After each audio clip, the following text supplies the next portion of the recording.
Mga kaibigan, ano ang iisipin ninyo kung ito ang mangyari sa inyo? Ang buong pamilya ng inyong asawa, mula sa biyanan hanggang sa bayaw, ay biglang nagdeklara ng digmaan laban sa inyo, at ang asawa ninyo, na pinagkatiwalaan ninyo ng inyong puso, ay tahimik na pinanood ang lahat.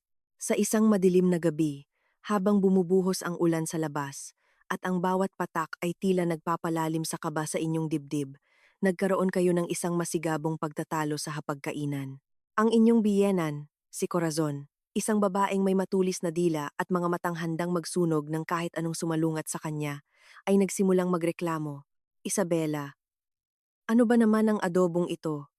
Kulang sa suka, parang nilaga. Akala mo ba ang mga de Leon ay kakain ng ganito? Sa dinami-dami ng tagaluto, ikaw pa talaga ang pinili ng anak ko. Naramdaman ko ang init ng dugo na umaakyat sa aking ulo. 3 taon na akong kasal kay Anton. At sa 3 taong iyon, wala akong ginawa kundi tiisin ang mga panunuya at pang-aapi ng pamilya niya. Ngunit ngayong gabi, pagod na ako. Pagod na ako sa pagpapanggap na hindi ako nasasaktan. Mama Corazon, kalmado kong sagot. Kung hindi ninyo po gusto, sana sinabi nyo na lang po ng maayos. Hindi po kailangan na sumigaw at manghiya sa harap ng lahat. Ang aking simpleng sagot ay tila nagtulak kay Corazon sa bingit ng galit. Abat sumasagot ka na ngayon ha? Anton, tingnan mo ang asawa mo, nagiging demonyo na. Si Anton, ang aking asawa, na nakaupo sa tabi ko, ay yumuko na lang na para bang nagmamadaling itago ang kanyang mukha sa plato. Hindi siya umimik. Hindi niya ako ipinagtanggol. Isang malalim na pagkabigo ang bumalot sa akin. Bigla, pumasok sa hapagkainan si Christian, ang bayaw kong walang trabaho at puro bisyo. Nang makita ang tensyon, agad siyang pumanig sa kanyang ina. Ate Isabela, bakit ba lagi mo na lang pinapahirapan si mama? Hindi ka ba marunong rumespeto sa matatanda? Ang galit na kanipupa, pinipigilan ay sumabog. Christian, usapan ito ng mama mo at ako. Huwag kang makialam kung hindi mo alam ang buong kwento. Abat anong sinasabi mo sa anak ko? Sigaw ni Corazon. Ang kanyang mukha ay namula sa galit. Tama na. Hindi ko na kaya to. Sa isang iglap, tumakbo siya patungo sa cabinet sa sala. Binuksan niya ang isang drawer at kumuha ng isang maliit na bote. Ito ay ang kanyang maintenance na gamot sa puso. Kinabahan ako. Ano ang balak niyang gawin? Habang kami ay nakatingin sa kanya, natulala, binuksan ni Corazon ang bote.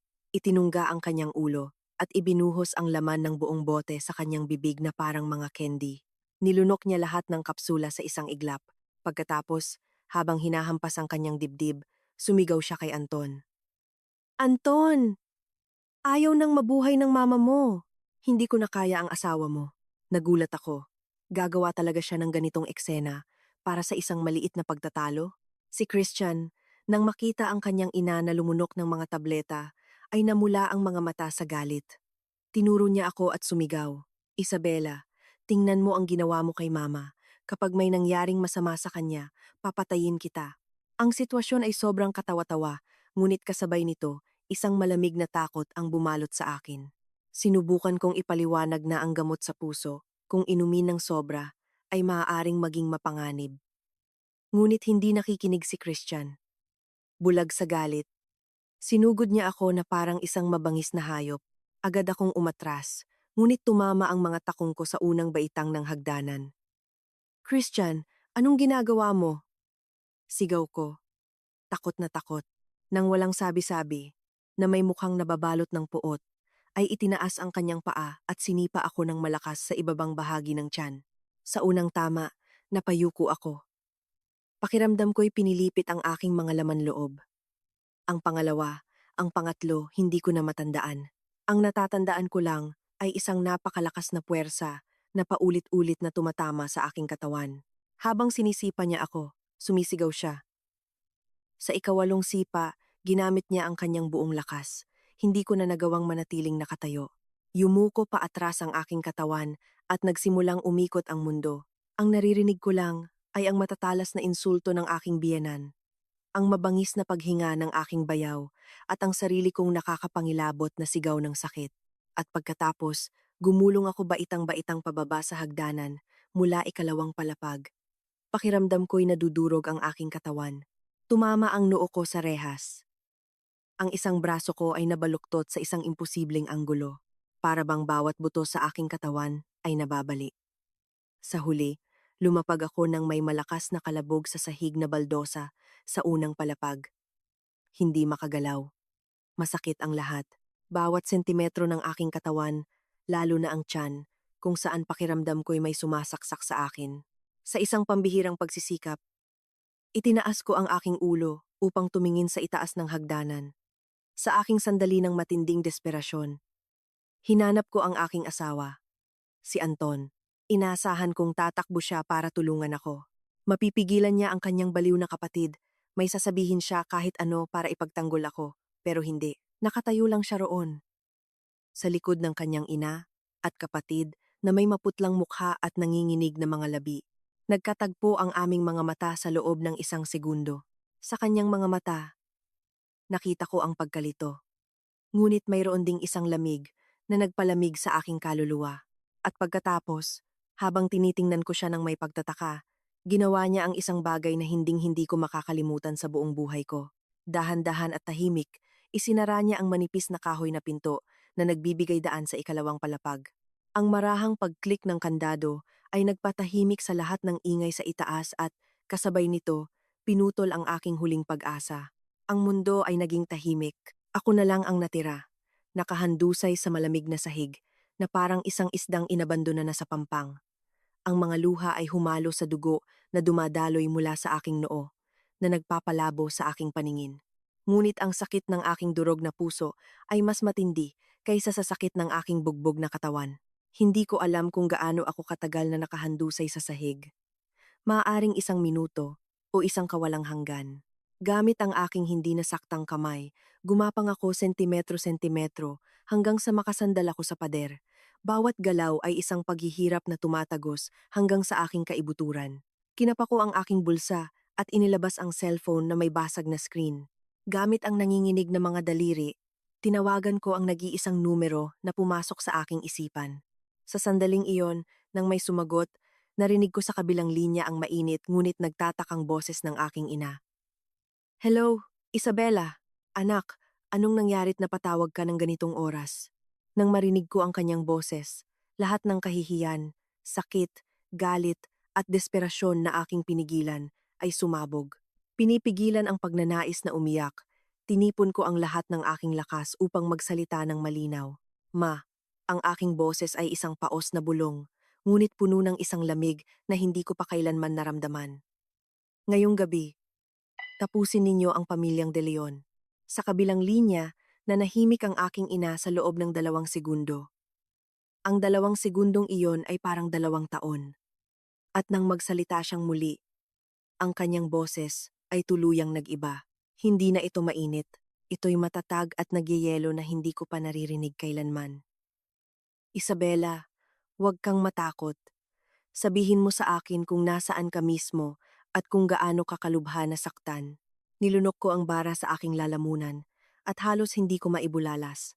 Nandito ako sa bahay ng mga De Leon, sa paanan ng hagdanan sa unang palapag. Sinaktan ako ni Christian. Itinulak niya ako sa hagdan. Hindi ko maigalaw ang braso ko. Manatili ka lang dyan. Mabilis na sabi ng aking ina. Huwag kang gagalaw. Sasabihin ko sa papa mo na maghanap ng pinakamalapit na pribadong ospital. Papunta na kami ng kuya mo dyan ngayon din. Huwag mong ibababa ang tawag, panatilihin mong bukas ang linya. Sa pamamagitan ng telepono, narinig ko ang tunog ng nagmamadaling mga yapak at ang boses ng aking ina na sumisigaw. Carlos, Leo, bilis. Sinaktan si Isabella. Binugbog siya sa bahay ng mga De Leon. Pagkatapos ay may narinig akong tunog ng isang bagay na nahulog at mas marami pang nagmamadaling mga yapak. Malinaw kong nai-imagine ang eksena. Ang aming bahay ay biglang nagulo. Ang boses ng aking ina ay muling tumunog. Napakakalmado at may matatag na autoridad. Isabella, makinig ka. Nasabihan ko na ang papa mo na ayusin ang lahat. Huwag ka munang mag-isip ng kahit ano ngayon. Isang ambulansya ang darating diyan anumang oras. Kung may magtangkang humipo sa'yo, sumigaw ka. Maririnig ko ang lahat sa telepono. Ang kanyang mga salita ay nagsilbing isang hindi matitinag na panangga sa pagitan ko at ng lamig ng bahay na iyon. Nakasandal sa pader, Narinig ko sa kabilang linya ang mahinahong paghinga ng aking ina, ang boses ng aking ama na nakikipag-ugnayan sa isang ospital, at ang tunog ng makina ng sasakyan ng aking kapatid na si Leo habang umaandar.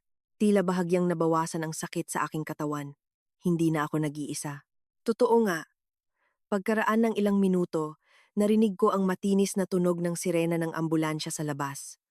Ang tunog ay papalakas ng papalakas hanggang sa huminto ito sa tapat mismo ng bahay. Kasunod nito, may kumatok ng mabilis sa pinto. Ang pinto sa ikalawang palapag na kanina'y mahigpit na nakasara ay sa wakas ay bumukas. Narinig ko ang naguguluhang boses ng aking biyenan. Sino yan? Noon, bumaba ng nagmamadali sina Anton, ang kanyang ina, at ang kanyang kapatid. Nang makita nila akong nakaupo sa sahig, hawak ang nakabukas na cellphone, nagbago ang kulay ng kanilang mga mukha. Sinubukan ni Anton na lumapit para tulungan akong tumayo, ngunit pinigilan siya ng isang paramedic. Lumuhod ang paramedic sa tabi ko, at mabilis na sinuri ang aking kondisyon, binibigyan ng espesyal na atensyon ang aking nabaling braso at ang sugat sa noo. Posibleng bali at may concussion, sabi ng isa sa kanila. Kailangang dalhin agad sa ospital.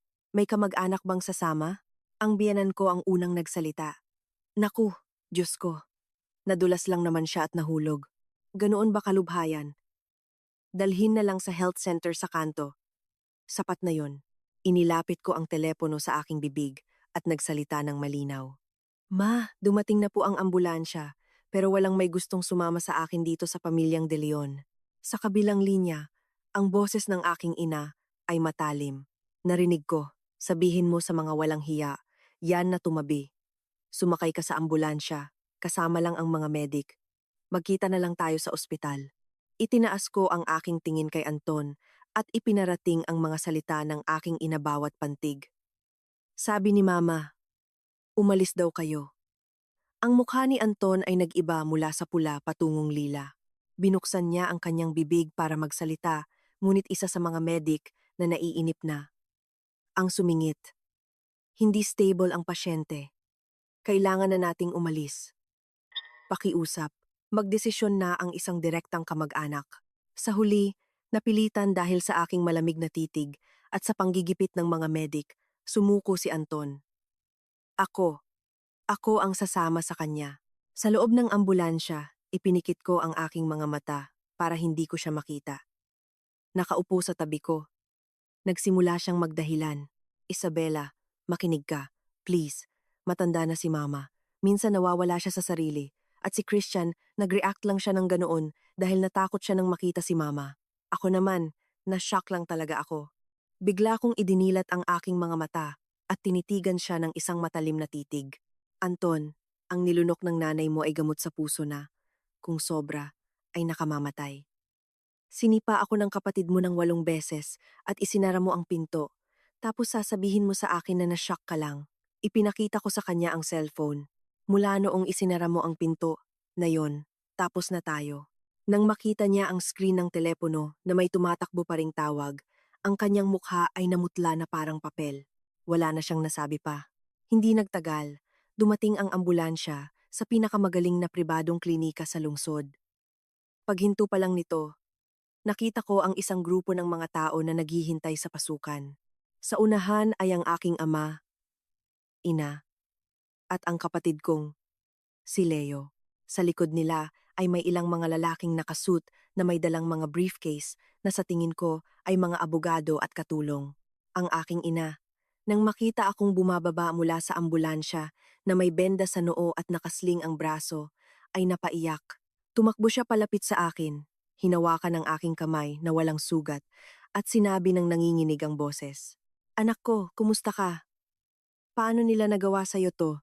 Ang aking ama, na may walang emosyong mukha, ay unang lumapit sa doktor upang alamin ang aking kalagayan. Pagkatapos ay nagbigay siya ng isang nakamamatay na tingin kay Anton na sumusunod sa likuran, hindi alam kung ano ang gagawin. Nang hindi siya kinakausap, lumingon siya sa isang lalaking may salamin na nasa tabi niya, Attorney Herrera. Idokumento ang buong proseso at siguruhing makuha ang lahat ng ebidensya. Gusto kong makuha ang medical report mula sa pinakakilalang mediko-legal at lahat ng pruweba ay dapat makolekta agad. Tumango ang abogado. Huwag po kayong mag-alala, Don Carlos. Nakahanda na po ang lahat. Ang kapatid kong si Leo, na karaniwang palabiro, ay puno ng galit ang mga mata. Lumapit siya kay Anton hanggang sa halos magdikit na ang kanilang mga mukha. At bagaman binabaan niya ang kanyang boses, ito'y tunog na parang unggol ng isang hayop. Anton, kapag may nangyaring masama sa kapatid ko, isusumpa ko, ilulubog ko ang buong pamilya mo. Si Anton, na takot, ay umatras. Leo, bayaw! Hindi pagkakaunawaan lang to. Hindi pagkakaunawaan. Dinura ng kapatid ko ng may paghamak. Mag-uusap tayo tungkol dyan. Pagkatapos suriin ng kapatid ko, dinala ako agad sa examination room. Ang aking ama, ina, kapatid, at isang medico-legal expert na dinala ni Attorney Herrera ay kasama ko sa bawat sandali.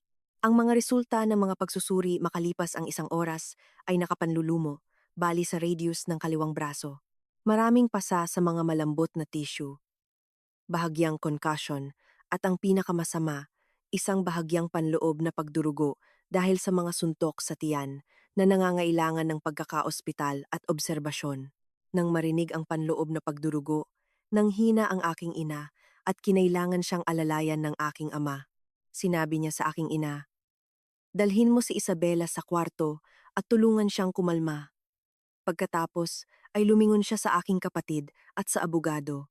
"Leo, samahan mo ako, Attorney Herrera. Gamit ang mayroon tayo ngayon, simulan agad ang mga legal na hakbang. Simulan na natin." Tumango ang kapatid ko ng may determinasyon. Nang mailagay na ako sa isang VIP room, ang aking ina, na may namumulang mga mata, ay maingat akong kinumutan at sinabi sa isang boses na basag dahil sa galit, "Huwag kang mag-alala, anak. Sisiguraduhin ni na mama at papa na magbabayad sila para dito." Ang pamilyang De Leon. Kahit isa sa kanila, walang makakatakas. Nakahiga sa kama. Tiningnan ko ang madilim na kalangitan sa labas ng bintana. Alam na alam ko kung ano ang ibig sabihin ng aking ama sa simulan na natin. Ang kapalaran ng pamilyang De Leon ay nagsimulang mabaluktot sa mismong sandaling sinagot ng aking ina ang aking tawag. "Ma," sabi ko sa mahinang boses. "Pababayaran ko sa kanila ito. 10 beses pa." Hinawakan ng aking ina ang aking kamay at sinabi ng may katatagan, "Oo, ipinapangako ko sa iyo." Sa sandaling iyon, nakarinig kami ng kaguluhan sa labas ng pinto ng silid. Iyon ang mga nagmamakaawang boses ni na Anton at ng kanyang ina.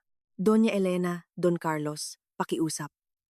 Hayaan niyo kaming makita si Isabela. Gusto naming humingi ng tawad. Kasalanan po namin." Ang malamig na boses ng aking kapatid ay umalingaunggaw sa pasilyo. "Makita siya. Umalis kayo rito. Sa huwes kayo magpaliwanag." Ang ingay sa labas ay agad na tumigil. Tiyak na ang mga security guard ng ospital o ang mga taong dinala ng aking kapatid ang nagpaalis sa kanila. Sa wakas, nanahimik ang mundo.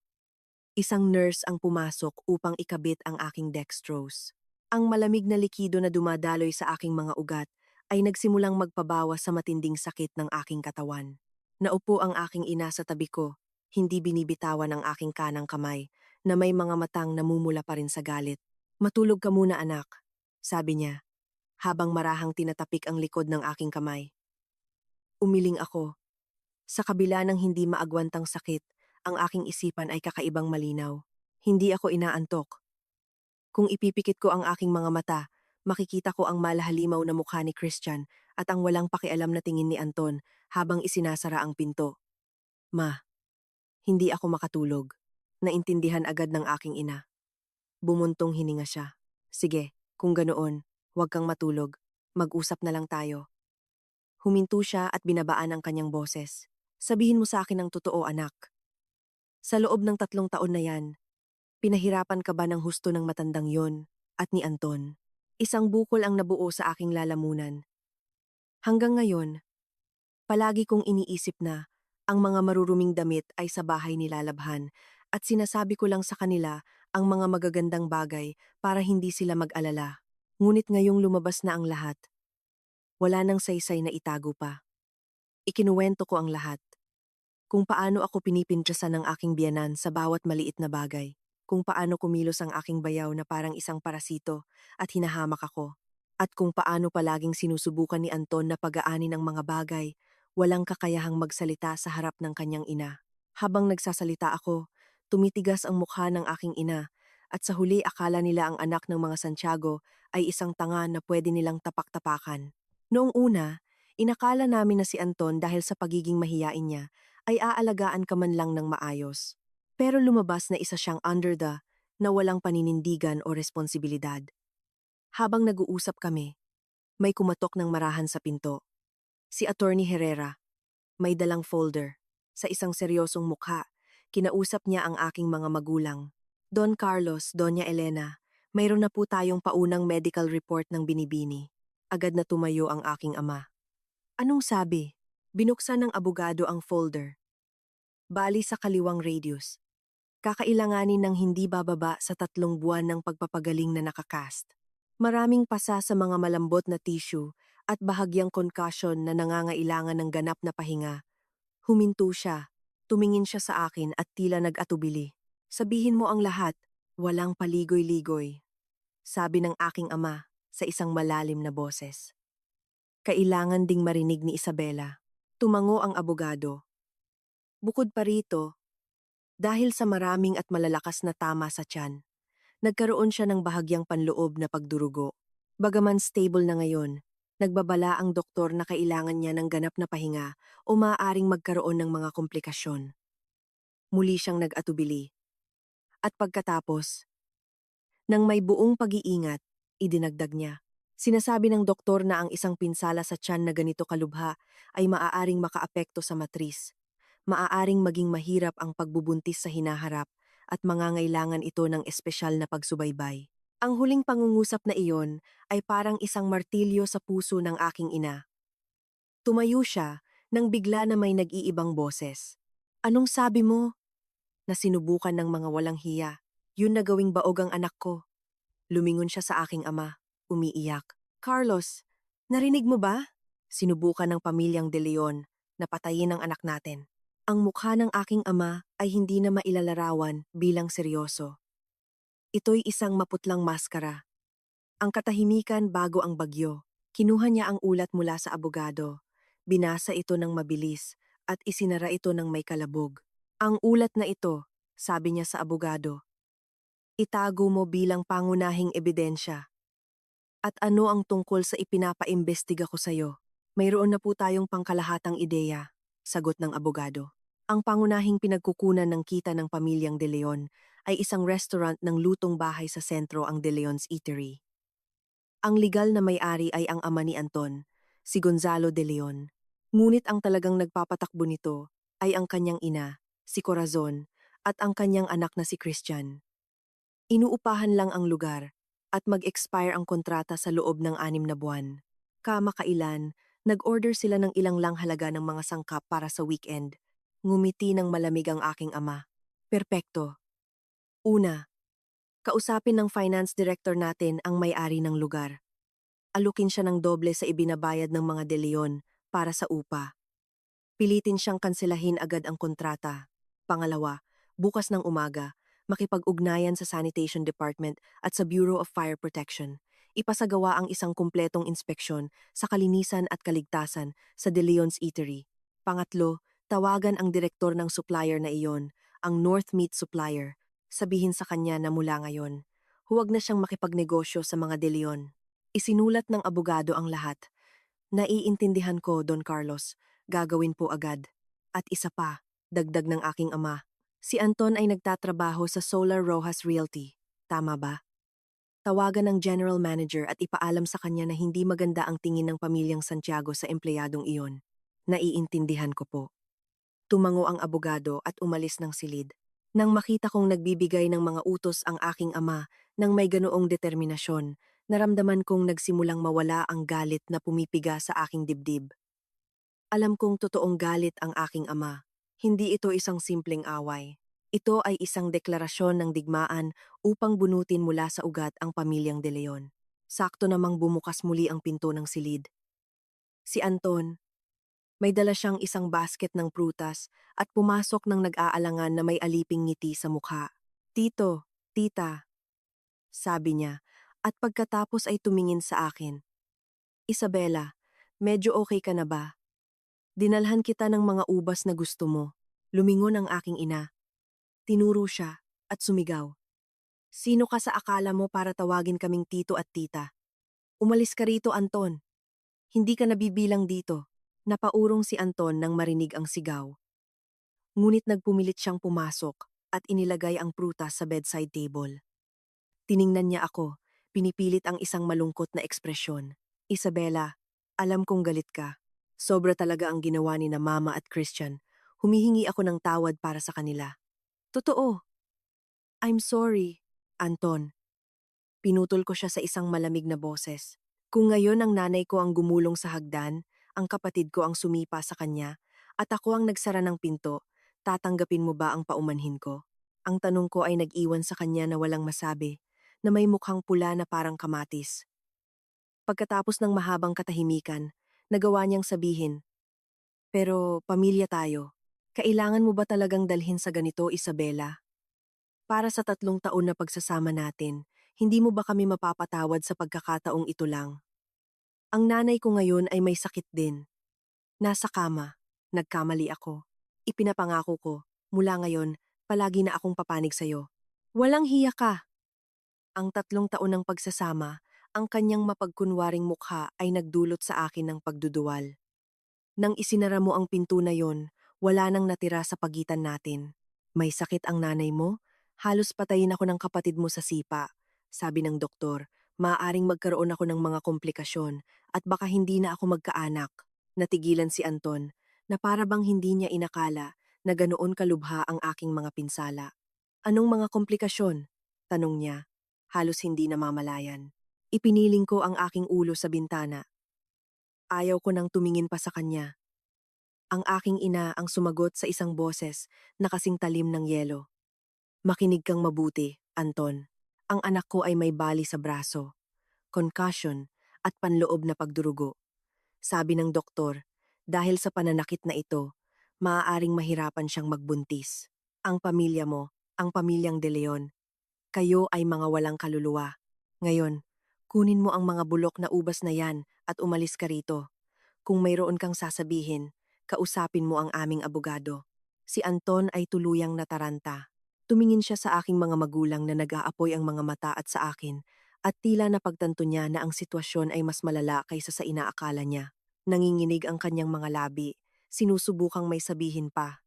Sa sandaling iyon, pumasok ang kapatid kong si Leo. Hinawakan siya sa kwelyo ng kanyang damit at marahas siyang kinaladkad palabas. Itinulak niya ito palabas ng silid. Isinara ang pinto ng may kalabog at ikinandado ito. Mula sa labas, naririnig namin ang desperadong mga sigaw ni Anton. Isabela!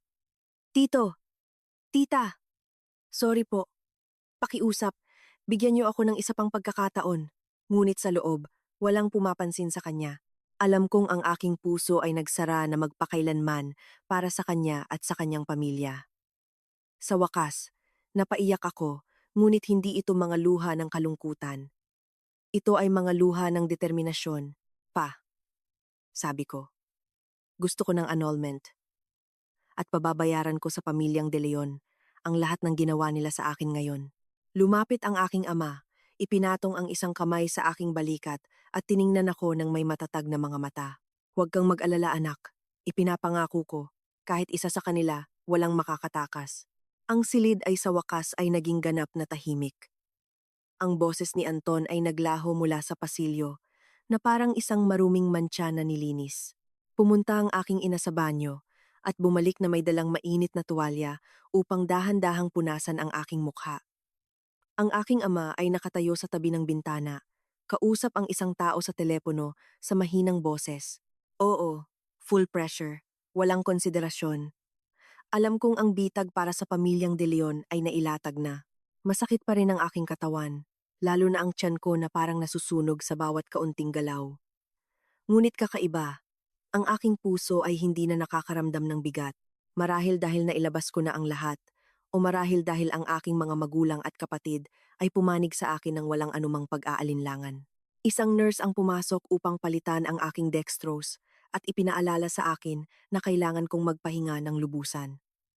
Nang umalis siya, naiwan kaming muli. Nagdala ng upuan ang aking kapatid at naupo sa tabi ko, humihingal pa rin sa galit. Buwisit! Habang iniisip ko, lalong kumukulo ang dugo ko. Siguro bulag ako. Mukha kasing mabait yung gagong Anton na yon. Inosente. Kung alam ko lang na duwag pala ang ina. Hinding-hindi kita hahayaang pakasalan siya. Ang kanyang mga salita ay parang isang susi na nagbukas ng isang kahon ng aking mga alaala. Totoo. Bakit nga ba sa una ay mukhang mabuting tao si Anton? Ngayon, sa pagbabalik tanaw, sa ilalim ng maskara ng pagiging good boy na ipinapakita niya, mayroon na palang isang minahan ng mga problema. Nakilala ko si Anton sa isang pagtitipon ng mga kaibigan. Kakatapos ko lang ng kolehiyo at nagtatrabaho sa kumpanya ng aking ama, kasama niya ang isang kaibigan. Naupo siya sa isang sulok, tahimik na nakikinig sa usapan ng iba. Paminsan-minsan ay ngumingiti. Mukha siyang isang napakakalmadong lalaki. Iba sa ibang mga lalaki na walang tigil sa pagyayabang. Pagkatapos ng pagtitipon, umuulan at wala siyang payong. Dahil may kotse ako, inalok ko siyang ihatid. Naupo siya sa upuan ng pasahero. Medyo hindi komportable at walang tigil sa pagpapasalamat. Pagbaba niya ng kotse, nag-atubili siya sandali at nagtanong, Isabela, pwede ba kitang ilibre ng kape sa ibang araw bilang pasasalamat? Medyo namumula ang kanyang mga pisngi at hindi mapakali ang kanyang tingin. Sa sandaling iyon, inisip kong isa siyang tunay na puro at kaibig-ibig na lalaki. Pagkatapos noon, nagsimula kaming mag-date. Napakadetalyado niya. Naaalala niya na ayaw ko ng kinsay. Binalatan niya ang mga hipon para sa akin at palaging may dalang ekstrang payong kapag maulan. Hindi siya gaanong nagsasalita, ngunit sa kanyang mga gawa, tila ipinapakita niya na nag-aalala siya sa akin. Noong panahong iyon, iniisip ko na ang pinakamahalaga ay makahanap ng isang desenteng tao na tratuhin ako ng maayos. Ang unang beses na pumunta ako sa kanilang bahay upang makilala ang kanyang mga magulang, may kakaiba akong naramdaman. Nakatira sila sa isang luma at maliit na apartment, ngunit medyo malinis. Gayunpaman, mayroong isang bagay na nakakabigat sa kapaligiran. Ang kanyang ina, si Corazon, ay hinawakan ng aking kamay at sinabi, napakaganda naman ni Isabela. Sabi nila, may malaking kumpanya raw ang pamilya ninyo, no? Ngunit ang kanyang mga mata ay sinuri ako mula ulo hanggang paa ang aking bag, ang aking sapatos. Ang kanyang tingin ay may halong inggit at isang hindi maipaliwanag na pagsisiyasat. Habang naghahapunan, walang tigil siyang naglalagay ng pagkain sa aking plato, sinasabing, Kain, kain, ang payat-payat mo. Habang sa katunayan, tinatanong niya ako tungkol sa sitwasyon ng aking pamilya, kung ano ang trabaho ng aking mga magulang, gaano kalaki ang kumpanya, kung magkano ang aming kinikita sa isang taon. Si Anton, sa kanyang tabi, ay ngumingiti lang ng hindi komportable at sumisingit paminsan-minsan ng, Ma, bakit ang dami mong tanong? Ngunit tumatahimik siya sa tuwing titingnan siya ng kanyang ina. Ang kanyang ama, si Gonzalo, ay isang tahimik na lalaki na halos hindi nagsalita sa buong hapunan. Ang kaniyang kapatid na si Christian, na nooy nag-aaral sa isang vocational school, ay kumakain ng maingay at may hindi kaaya-ayang tingin. Pagkatapos ng araw na iyon, hindi gaanong kumbinsido ang aking mga magulang. Sinabi sa akin ng aking ina, Anak, mukhang masyadong interesado sa pera ang pamilyang yan.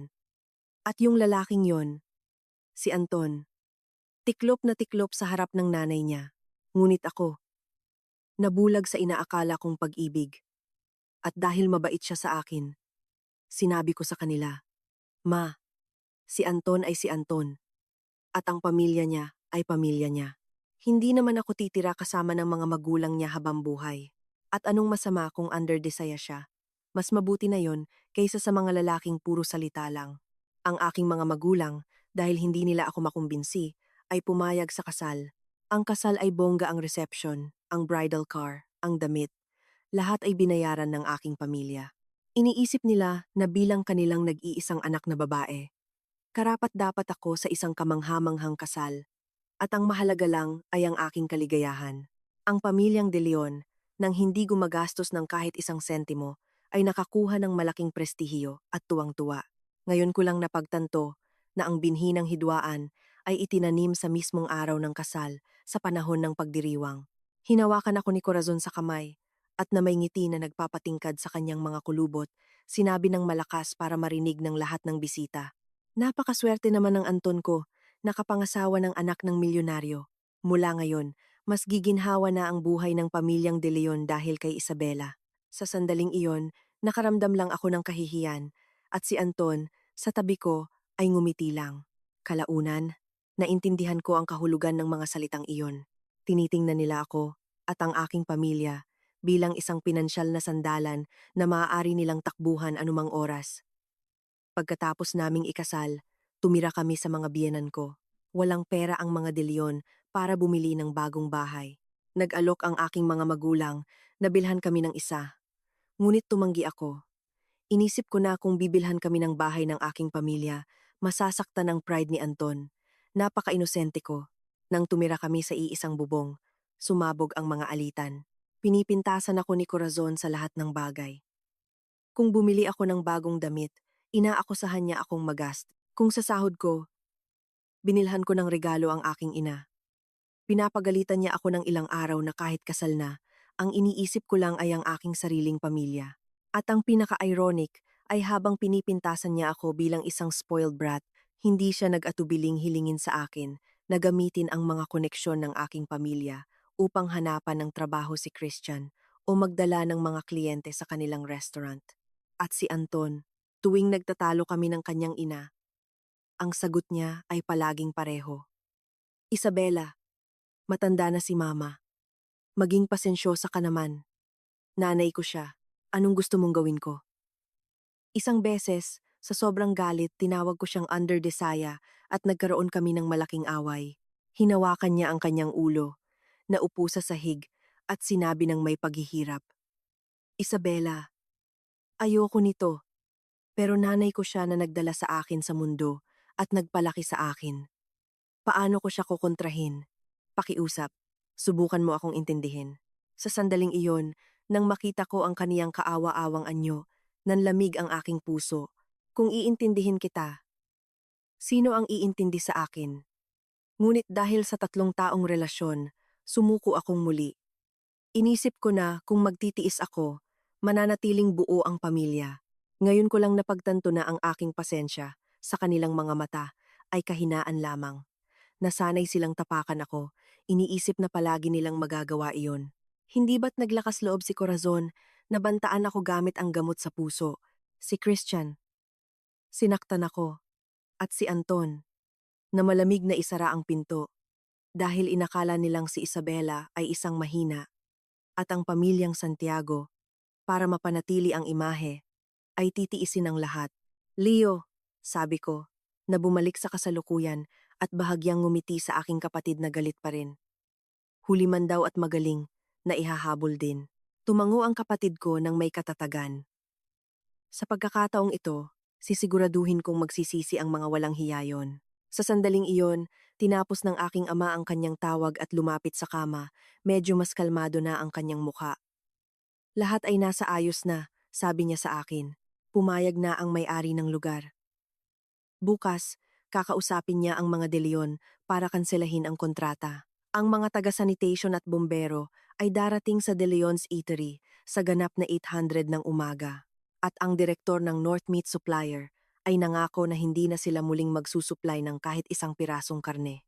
Idinagdag ng aking ina ng may sama ng loob. Kailangang putulin ang kanilang kabuhayan. Tingnan natin kung bababa ang ere nila. Sumikat na ang araw. Ang liwanag ay pumasok sa bintana ng silid, nakakasilaw. Halos hindi ako nakatulog buong gabi, ngunit kakaiba. Ang aking isipan ay mas malinaw kaysa dati. Marahil ang galit ang nagpapanatili sa akin nagising. Isang nurse ang pumasok upang kunin ang aking temperatura at presyon ng dugo at inulit na kailangan ko ng ganap na pahinga. Pumunta ang aking ina sa cafeteria para sa almusal. At ang aking ama at kapatid ay tila nasa labas na inaayos ang mga bagay-bagay. Nag-iisa ako at tahimik sa silid, nakatingin sa kisame. Inilarawan ko sa isip ang kaguluhan na dapat ay naghahari sa bahay ng mga De Leon. Tiyak na napansin na nila ang aking pagkawala. Magpapanggap pa rin kaya si Corazon na may sakit? Magsisisi kaya ang hayop na si Christian o iisipin pa rin niyang tama siya? At si Anton, Maghahanap pa rin kaya siya ng mga dahilan para sa kanyang ina at kapatid, iniisip kung paano ako muling mabobola. Nakalubog ako sa aking mga iniisip nang tahimik na bumukas ang pinto. Ang kapatid kong si Leo may dalang thermos. Ang kanyang mukha ay nagpapakita ng isang hindi maitagong kasiyahan. Bunso, gising ka na pala. Nagdala si mama ng lugaw at sabaw. Mainit pa. Kumain ka. Inilagay niya ang thermos sa mesa. Lumapit. At sa isang mahinang boses, sinabi ng may sigla. Hoy, hulaan mo kung ano ang pinakabagong balita. Kakakwento lang sa akin na sa bahay ng mga De Leon, nagkakagulo na sila. Sinubukan kong umupo at tinulungan ako ni Leo na ayusin ang kama. Well, sabi niya na may isang mapanuksong ngiti. Mukhang bandang 700 ng umaga, nakita sila ng landlady ng building na lumabas si Anton at ang tatay niyang si Gonzalo na may itsurang takot na takot. Siguradong papunta sila rito sa ospital. Pero alam mo ba, ang luma nilang van, ayaw umandar. Matagal na sinubukan ni Anton na ayusin ito. Pinapawisan na parang manok. Pero wala. Sa huli, kinailangan nilang tumakbo palabas para humanap ng taxi. Nai-imagine ko ang eksena ng perpekto. Walang alam si Anton, sa mekanika. Sa kaunting sira, palagi siyang tumatakbo sa talyer. Ang masira ang sasakyan sa isang napaka-oportunong sandali malinaw kung kaninong ideya iyon. Ikaw ba ang may gawa niyan? Tanong ko sa kapatid ko. Itinaas ni Leo ang kanyang baba ng may pagmamalaki. Siyempre, isang maliit na appetizer para magsimula. Para malaman nila kung ano ang pakiramdam kapag bumagsak ang langit sa'yo at wala kang mapagtataguan. At nagpatuloy siya. At alam mo ba ang pinakamaganda? Nang sa wakas ay makarating sila sakay ng taxi sa kanilang pinakamamahal na restaurant. Ano? Tanong ko. Nakikisakay sa kanya. Isang malaking selyo sa pinto ng lugar. Sabi niya, kumukumpas. Ang mga inspektor mula sa sanitation at bombero ay naglalabas ng mga gamit mula sa loob. Marumi. Barado ang mga emergency exit. Depektibo ang gas installation. Ang listahan ng mga paglabag ay napakahaba na agad nilang ipinasara at binigyan sila ng cease and desist order. Si Corazon, humiga sa sahig sa harap ng restaurant, hinahampas ang kanyang mga binti at sumisigaw na hindi na niya kaya na may gustong sumira sa kanila. Lumabas ang buong kapitbahayan para panoorin ang palabas. Halos marinig ko ang mga sigaw ni Corazon. Ang restaurant na iyon ang kabuhayan ng kanilang pamilya. Ang karamihan sa kanilang kita ay nagmumula doon. Dahil sa selyo, ang kanilang pinagkakakitaan ay naglaho. At hindi lang yan, sabi ni Leo, tuwang-tuwa. Tumawag ang supplier nila ng karne para sabihing hindi na sila magsusupply. Nakalimutan na ang utang nila at bahala na sila. Nagsimulang umiyak si Corazon at nagmakaawa sa telepono. Pero ibinaba ng lalaki ang tawag. Tahimik akong nakinig. Higit pa sa kagalakan, naramdaman ko ang isang malamig na katahimikan. Simula pa lang. Ito ang unang hakbang upang putulin ang kanilang base sa ekonomiya, upang maghasik ng takot at kaguluhan sa kanila. Ang tunay na pagdurusa ay malapit nang dumating. Leo, kung nagsara na ang restaurant, susubukan nila akong hanapin ng mas desperado, sabi ko. Subukan lang nila. Umismid siya. Naglagay na ako ng mga tao sa ospital. Hindi sila makakalapit sa palapag na ito. At kinausap na ni Papa ang presinto. Kung darating sila para gumawa ng iskandalo, aarestuhin sila para sa public disturbance. Habang nag-uusap kami, nag-vibrate ang aking cellphone. Si Anton, sa screen, sa tabi ng kanyang pangalan. Lumitaw ang 12 mga missed calls mula sa kanya at sa kanilang bahay. Ang kapatid ko, nang makita ang screen, ay nagsabi, huwag na huwag mong sasagutin. Hayaan mo siyang magdusa. Tumango ako at hinayaan ng telepono na tumunog hanggang sa tumigil ito.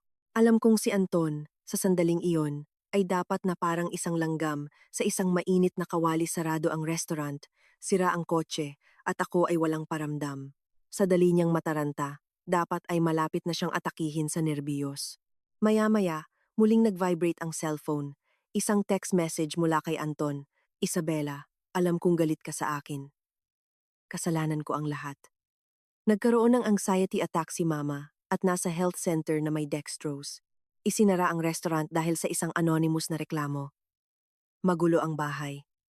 Please, sagutin mo ang telepono o sabihin mo man lang kung saang ospital ka. Pupuntahan kita. Kailangan nating mag-usap. Ipinasa ko ang cellphone sa aking kapatid. Binasa niya ito at nangutya.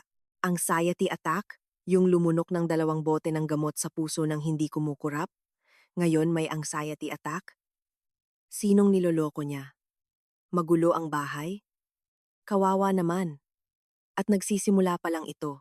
Kinuha ni Leo ang aking cellphone at sinagot ang mensahe. Anton, kailangang magpahinga ni Isabela. Ayaw niyang makita ang sinuman mula sa pamilyang De Leon. Kung may sasabihin ka, kausapin mo ang abogado ko. At sabihin mo sa nanay mo na tigilan na ang pag-arte. Baka sa sobrang pagpapanggap, totohanin na siya. Pagkatapos ipadala ang mensahe, hinarang niya ang numero ni Anton. Ayan, tapos na ang ingay. Sabi niya, alam kong ang mensaheng iyon ay magiging parang isang balding malamig na tubig sa mga huling pag-asa ni Anton. Mapagtatanto niya na ang kanyang mga iyak, paghingi ng tawad, at pagdadalamhati ay wala ng silbi. Bumalik ang aking ina na may dalang mainit na almusal. Nang makita ang aking mas kalmadong mukha, tila gumaan ang kanyang pakiramdam. Habang sinusubuan ako, sinabi niya, narinig ko sa ibaba na isinara na ng finance director ang kasunduan sa may-ari ng lugar. Babayaran natin ang multa para sa paglabag sa kontrata para mapaalis niya sila. Sumingit ang kapatid ko. Hindi ba't pabor pa sa kanila yon? Maganda ang lokasyon ng lugar. Sa sandaling iyon, pumasok ang aking ama at ipinagpatuloy ang usapan. Ang kanyang tono ay kalmado, ngunit may hindi matitinag na awtoridad. Hindi natin uupahan para sa atin. Iiwan natin itong bakante o pauupahan sa iba, pero hinding-hindi na sa pamilyang De Leon. Kailangan nilang matuto na dito sa Maynila, kapag ginalaw mo ang pamilyang Santiago, wala kang babagsakan. Humingup ako ng mainit na lugaw. Nagbigay ito ng ginhawa sa aking tiyan. Alam kong hindi nagbibiro ang aking ama, kundi nagsasabi ng totoo. Ang pamilyang De Leon ay parang isang palaka sa isang balon. Ang langit na kilala nila hanggang ngayon ay kasing laki lang ng pinahintulutan ng aking pamilya na makita nila, at ngayon, ang bunganga ng balong iyon ay malapit ng magsara pa. Kung nalugi na ang restaurant, wala na silang kita.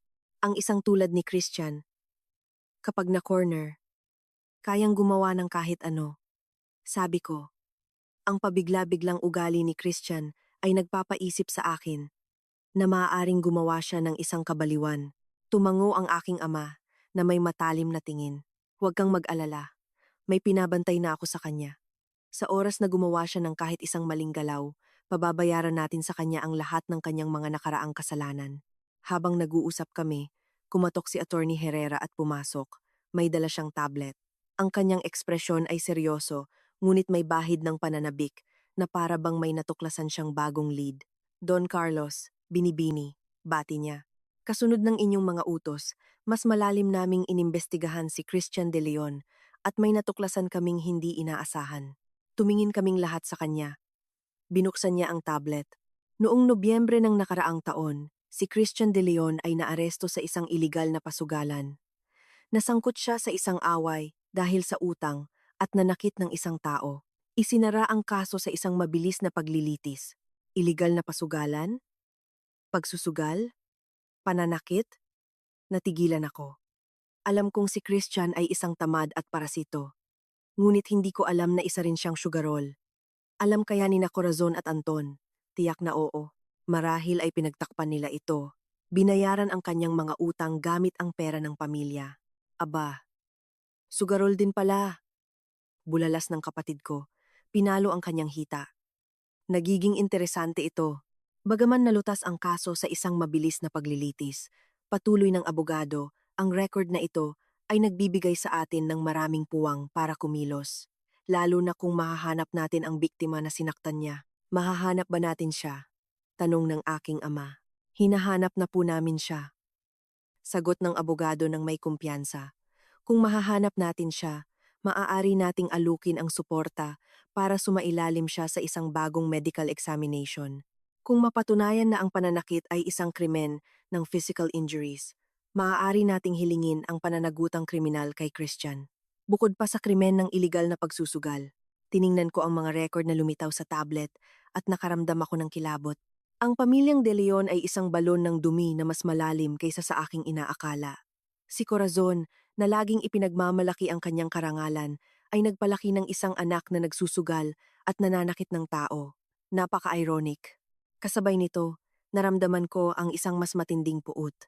Ang basurang may record na ito ay naglakas loob na gawin sa akin ang ginawa niya at pinahintulutan ito ni na Anton at Corazon. Hanapin ninyo siya, sabi ng aking ama sa abogado sa isang matatag na boses. Kahit magkano pa ang magastos, hanapin ninyo ang biktimang iyon. Pababayaran natin kay Christian De Leon ang lahat ng kanyang ginawa na may pinakamabigat na kahihinatnan. Itinabi ni Attorney Herrera ang tablet at umalis. Ang balitang dinala ng abogado ay nag-iwan sa akin na si Christian ay isang sugarol na may record ng pananakit. Hanggang ngayon, itinuturing ko lang siyang isang kasuklam-suklam na tamad. Ngunit ngayon, nakikita ko na siya ay isang bomba na anumang oras ay maaaring sumabog. Si Corazon at Anton ay walang dudang alam ito at itinago ito sa akin, pinahintulutang manirahan ako sa ilalim ng iisang bubong kasama niya. Ang pag-iisip lang nito ay nagpatayo ng aking mga balahibo. Ang aking kapatid, galit na galit, ay paikot-ikot sa silid, nagmumura, sugarol at violente, pamilya ng mga degenerado. Siguro bulag ako. Paano ko hinayaang mapasok ang kapatid ko sa pusali na yan? Huminto siya at tumingin sa akin. Huwag kang mag-alala, bunso. Kung hindi ko maipakulong ang gagong yan, hindi na ako si Leo. Mas kalmado ang aking ama. Ngunit mas madilim ang kanyang tingin. Nang walang imik, kinuha niya ang kanyang cellphone at muling tumawag. Sa tingin ko, para pabilisin ang paghahanap sa biktima ni Christian, alam kong galit na galit ang aking ama na wala ng awa na ibibigay. Ang sumunod na kalahating araw ay lumipas ng mahinahon. Pilit akong kumain ng kaunting sopas at dahil sa epekto ng mga pampakalma, nakatulog ako sandali. Nang magising ako, mga 400 o 500 na ng hapon, ang araw ay tumatama sa gilid, nagpo-project ng mahahabang anino sa sahig. Nasa tabi ko ang aking ina, nagbabalat ng mansanas, at ang aking kapatid ay nakatingin sa kanyang cellphone na parang may hinihintay. Totoo nga, maya-maya ay tumunog ang kanyang telepono. Nakita niya ang numero, sinagot at inilagay sa speakerphone. Sir Leo? Sabi ng isang batang boses sa kabilang linya na may halong pananabik. May mga interesanteng kaganapan sa bahay ng mga De Leon. Magsalita ka, sabi ng kapatid ko ng diretsahan. Kanina, pumunta ang may-ari ng lugar, kasama ang ilang mga trabahador para paalisin sila. Nasa loob sina Corazon at ang kanyang anak na si Christian, kinukuha ang kanilang mga gamit. Nang sabihin ng may-ari na hindi na niya ire-renew ang kontrata at kailangan nilang umalis agad, nagkagulo. Nagsimulang umiyak at sumigaw ang matanda, yumakap sa mga binti ng lalaki, at sinabing ito'y isang pang-aabuso. Kung hindi siya babayaran ng danyos, magpapakamatay siya doon mismo. Nai-imagine ko ang nakakadiring eksena. Kumunot ang ilong ng aking ina sa pagkasuklam. Pero mas malala ang ginawa ni Christian, patuloy ng impormante. Naglabas siya ng balisong at binantaan ang may-ari. Mabuti na lang, may dalawa kaming tauhan sa mga usyoso at nang makita nilang nagiging pangit ang sitwasyon, sinunggaban nila siya at pinigilan. Naging matatag din ang may-ari at tumawag ng pulis. Dumating ba ang pulis? Tanong ng kapatid ko. Oo, 2 pulis. Nang makita sila ni Corazon, humiga siya sa sahig at sumigaw na sinaktan siya, na aatakihin siya sa puso. Pero alam niyo ba, ang mga kapitbahay at ang may-ari ng grocery sa tapat ay nagpatotoo pabor sa may-ari ng lugar. Sinabi nilang ang mga De Leon ang unang sumigaw at si Christian ay naglabas pa ng balisong. Sinuri ng pulis ang mga security camera at dahil malinaw ang ebidensya, dinala nila si Christian sa presinto para sa obstruction of justice at grave threats. Makukulong siya ng 5 hanggang 8 araw. Binalaan si Corazon na kung magpapatuloy siya sa kanyang palabas, isasama rin siya. Magaling. Bulalas ng kapatid ko. Pinalo ang kanyang hita at tumawa ng may galit. Hayaan silang gumawa ng gulo. Mas marami, mas maganda, para makita ng buong kapitbahayan kung anong klasing tao sila. Pagkababa ng tawag, lumingon siya sa akin tuwang-tuwa. Narinig mo ba, bunso? Nasa selda ang gagong Christian na yon. At least magiging tahimik tayo ng ilang araw. Ito ay isang napakagandang balita. Sa pagkaaresto ni Christian, para bang tinanggalan ng pangil ang halimaw. At least sa loob ng isang panahon, hindi niya ako masasaktan. At sa iskandalong ito, ang kaunting reputasyon na natitira sa kanila ay tuluyan ng nawala. At si Corazon? Tanong ko. Anong gagawin niya? Sabi ng kapatid ko ng may paghamak. Iiyak yan sa kanyang pinakamamahal na panganay na anak na si Anton. Magmamakaawa na ayusin ito, na para bang may maaayos ang inutil na yon. Totoo nga, hindi pa lumilipas ang 3 minuto nang muling tumunog ang aking cellphone, isang hindi kilalang numero. Sa tingin ko, si Anton na tumatawag mula sa ibang telepono. Tiningnan ko ang kapatid ko at tumango siya, sinasabing sagutin ko at ilagay sa speakerphone. Huminga ako ng malalim at sinagot ang tawag ng walang imik. Agad kong narinig sa kabilang linya ang basag na boses ni Anton, puno ng pag-iyak, pagkabalisa at desperasyon. Isabela, ikaw ba yan? Isabela, please. Ilabas mo si Christian sa kulungan. Dinala siya ng pulis. At anong kinalaman ko kung dinala siya ng pulis? Sabi ko ng malamig. Gusto kaming paalisin ng may-ari ng lugar, sabi niya ng mabilis. At nag-init lang ang ulo ni na Mama at Christian. Yun lang, hindi nila sinasadya. Isabela, alam kong galit ka, pero kapatid ko si Christian, at bayaw mo rin. Kung magkakaroon siya ng criminal record, sisirain natin ang buhay niya. Pakiusap, kausapin mo ang mga magulang mo para sabihin sa may-ari ng lugar na bawiin ang reklamo. Hindi natin pwedeng mawala ang restaurant na yon. Kahit sa sandaling iyon, ipinagtatanggol pa rin niya ang kanyang kapatid at iniisip lang ang restaurant. Ang huling hibla ng awa na maaaring natitira sa akin para sa kanya ay tuluyan ng naglaho. Makinig kang mabuti, Anton. Una, ang pagbabanta ni Christian sa isang tao gamit ang balisong ay isang krimen. Inaresto siya ng pulis at iyon ang dapat gawin. Pangalawa, ang lugar na iyon ay pag-aari ng may-ari at siya ang magpapasya kung ipapaupa niya ito o hindi. Pangatlo, ang mga problema ng pamilya mo ay wala nang kinalaman sa akin o sa pamilya ko. Huwag mo na akong tawagan. Isabela, bakit ang sama mo? Humikbi siya sa kabilang linya. 3 taon tayong kasal. Papanoorin mo na lang ba na malubog ang pamilya ko? Nag-collapse si Mama, nakakulong si Christian, at nawala sa amin ang restaurant. Anong gagawin ko? Anong gagawin mo? Inulit ko ang kanyang mga salita, at isang mapait na tawa ang kumawala sa akin. Kahapon, nang sinisipa ako ng kapatid mo, nang isinara mo ang pinto, inisip mo ba kung anong gagawin ko? Anton, kayo ang gumawa nito sa sarili ninyo. Ngayon, harapin ninyo ang mga kahihinatnan, sabi ko, at ibinaba ko ang tawag nang hindi siya binibigyan ng pagkakataong sumagot at hinarang ko rin ang numerong iyon. Ang mundo ay muling naging tahimik. Ganyan nga, bunso, sabi ng kapatid ko, itinaas ang kanyang hinlalaki. Sa mga ganyang tao, kailangan mong maging matigas. Hindi sila karapat-dapat sa kahit katiting na kabaitan. Ang aking ina, na gumaan ang loob, ay idinagdag. Sa wakas, nakalaya ka na sa makapit na pamilyang yan. Magaling anak. Alam kong tumawid na ako sa isang ilog na walang balikan kasama ang mga De Leon at si Anton at masaya ako tungkol doon, malinis at tiyak. Kinagabihan, dinalaw ako ng aking matalik na kaibigan, si Valeria, na may dalang isang malaking basket ng prutas. Pagpasok niya sa silid at nakita ako sa kama na may benda sa ulo at nakakast ang braso na mula ang kanyang mga mata. Isabela, tumakbo siya palapit sa kama. Maingat na hindi ako mahipo. Anong nangyari? Kahapon lang nag-usap tayo at okay ka pa. Ang pamilyang De Leon, ang mga gagong yon. Alam kong may gagawin sila sa'yo sa huli. Si Valeria ay ang aking matalik na kaibigan. Isang babaeng may malakas at prangkang pag-uugali. Kapag ikinukwento ko ang aking mga problema sa aking pamilya sa kasal, palagi niya akong pinapayuhan na manindigan o lumipat kami ng tirahan. Ngunit palagi kong iniisip na sa pasensya, maaayos din ang mga bagay. Maikli kong ikinuwento kung ano ang nangyari. Nagngalit ang mga ngipin ni Valeria at ikinuyom ang kanyang mga kamao. 8 sipa at itinulak ka sa hagdan. Hayop yang Christian na yan. At si Anton? Isinara ang pinto? Lalaki ba yon? Mag-annulment ka na at wasakin mo sila.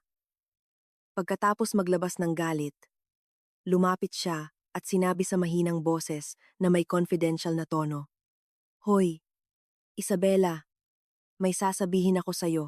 Baka makatulong. Ano yon? Tanong ko. Naaalala mo ba ang pinsan ko? Yung may talyer sa West Avenue? Noong nakaraang buwan, ikinuwento niya sa akin na isang Christian daw ang pumunta para ipacheck ang isang lumang van. Wala siyang pera at gusto niyang ipautang, pero tumanggi ang pinsan ko. Noong una, pamilyar ang pangalan, pero hindi ko pinansin. Pero ngayon, nang malaman ko ang nangyari sa'yo, tinawagan ko siya para magtanong ng detalye.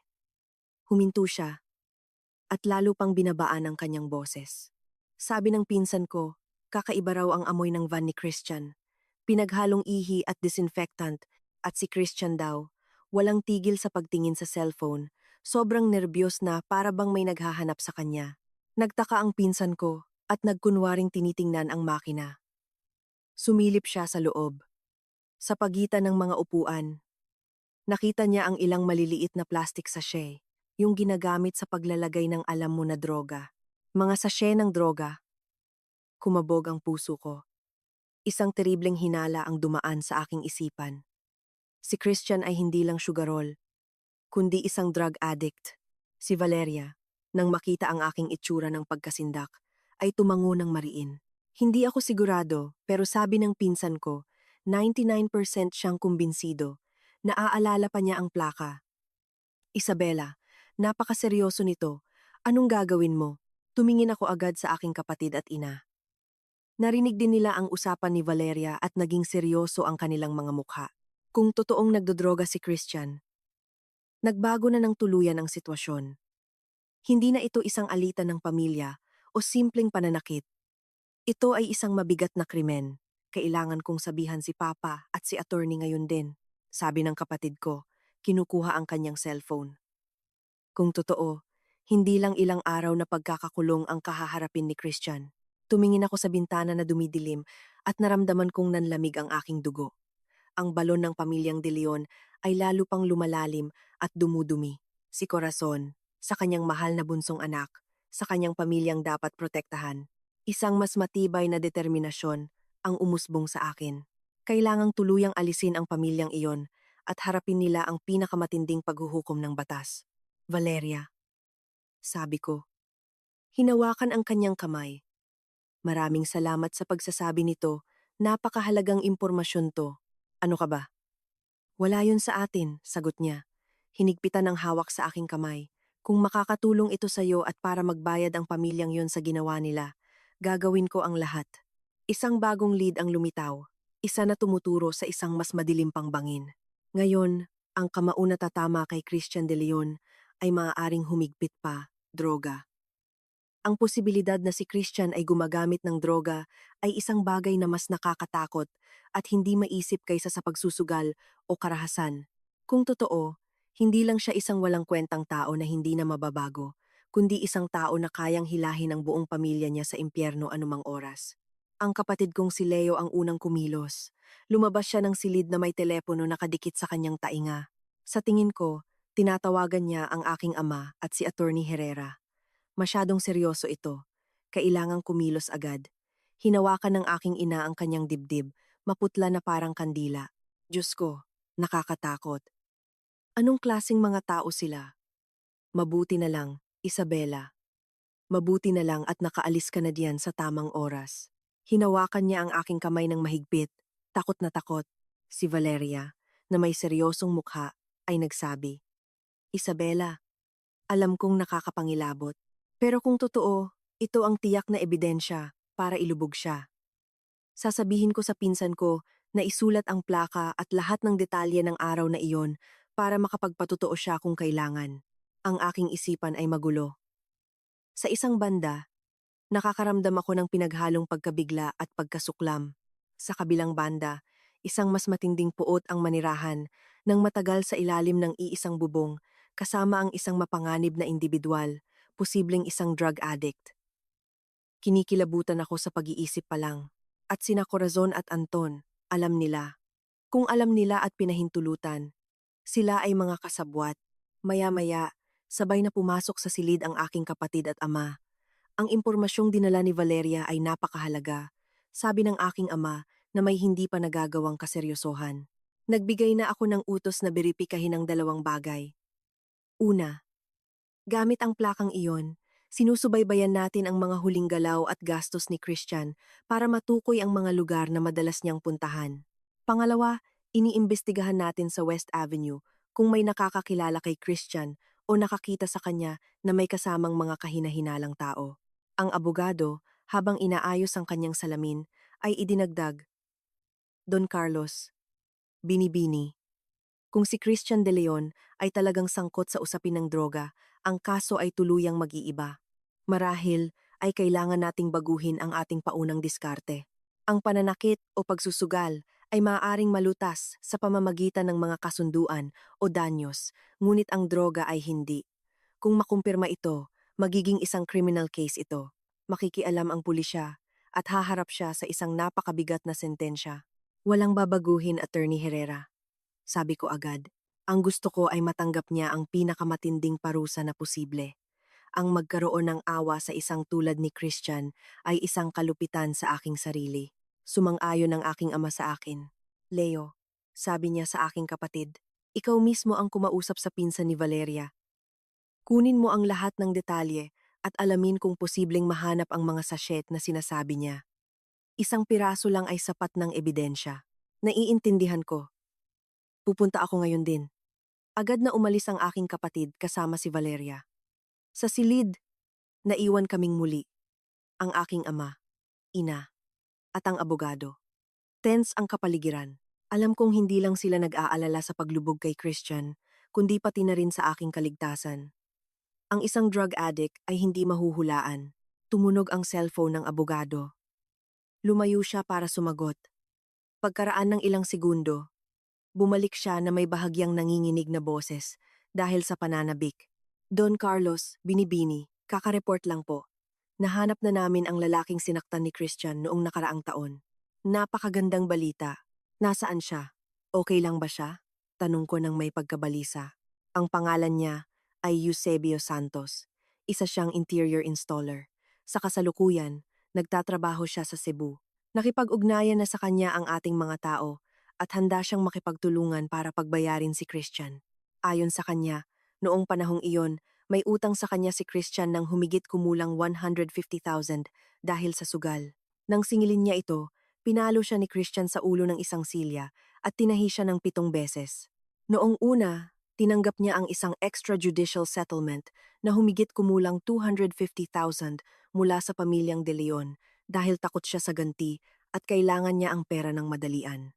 Ngunit nang malaman niyang umulit na naman si Christian at nanakit ng isang tao ng mas malubha, galit na galit siya at handang sumailalim sa isang bagong medical exam at magpatotoo. 7 tahi, napigil ko ang aking hininga. Isang sadista si Christian. Kung nagawa niya iyon sa isang pinagkakautangan, sa akin, na target niya, baka pinatay na niya ako. Magaling. Nagpa siya agad ang aking ama. Dalhin siya rito. Ipasuri siya sa pinakamagaling na klinika. Kung makumpirma ang krimen ng pananakit, magsampa agad ng criminal complaint. Ibigay sa pulisya ang lahat ng kanyang record sa pagsusugal at pati na rin ang mga hinala sa pagbebenta ng droga. Kailangang siguraduhing hindi siya makakatakas. Naiintindihan ba? Kumilos agad si Attorney Herrera. Ang mga balita na para sa pamilyang De Leon ay isang kalamidad. Para sa amin ay naging isang lubid na hihigpit sa kanilang leeg. Sa sumunod na kalahating araw, walang tigil ang pagdating ng mga balita. Nahanap ng kapatid ko sa mga security recording ng talyer ng pinsan ni Valeria ang lumang van ni Christian. Bagaman hindi malinaw na nakikita ang loob, makikita si Christian na nagsasalita mag-isa at may kakaibang at balisang kilos. Sa paano man, nakakuha ang kapatid ko ng isang sample ng isang pulbos mula sa pagitan ng mga upuan at agad itong ipinadala sa isang laboratorio para sa isang confidential na pagsusuri. Ang mga resulta ay lalabas kinabukasan. Ang mga taong sumusubaybay kay Christian ay nag-ulat na sa mga nakalipas na buwan, madalas siyang gumugol ng gabi sa paligid ng isang abandonadong pabrika sa West Avenue na may kahinahinalang kilos. At ang kanyang cellphone ay nagpapakita ng madalas na pakikipag-ugnayan sa isang hindi nakarehistrong numero. Lahat ng mga pahiwatig ay tumuturo sa pinakamasamang posibilidad. Kinagabihan, nakahiga sa kama, nakatingin sa mga neon lights ng lungsod, magkahalo ang aking damdamin. Sa loob lang ng isang araw, ang tunay na mukha ni Christian ay nahayag sa lahat ng kanyang malalim at maruming kapangitan. Nakaramdam ako ng takot, ngunit mayroon ding isang malamig na ginhawa. Kung hindi sumabog ang lahat ng ito, magtitiis pa rin ako sa nakalalasong bahay na iyon. Marahil isang araw, may masamang mangyayari sa akin. Tumawag muli si Anton ng ilang beses mula sa ibang mga numero, ngunit hindi ko sinagot. Nagpadala siya ng ilang mahahabang text message. Sa una, nagmamakaawa, pagkatapos ay nagrereklamo. Isabela, sobrang sama mo. Hindi ka titigil hanggat hindi mo sinisira ang buong pamilya ko. Kahit ano paman, naging mag-asawa tayo. Paano mo nagagawang baliwalain ang mga taon nating pagsasama? Binasa ko ang mensahe at ngumiti ng mapait. Ang mga taon nating pagsasama. Nang sinusubukan akong patayin ng kapatid niya, nang isinara niya ang pinto, nasaan ang mga taon nating pagsasama. Ngayong takot na siya, humihingi siya ng tawad. Huli na ang lahat, hinarang ko rin ang numerong iyon. Ang mundo ay sa wakas, ay naging ganap na tahimik. Alam kong sa mga oras na ito, ang bahay ng mga De Leon ay dapat na isang impyerno. Si Corazon, na nagpapanggap na may sakit. Si Christian, na nasa selda. Sarado ang restaurant.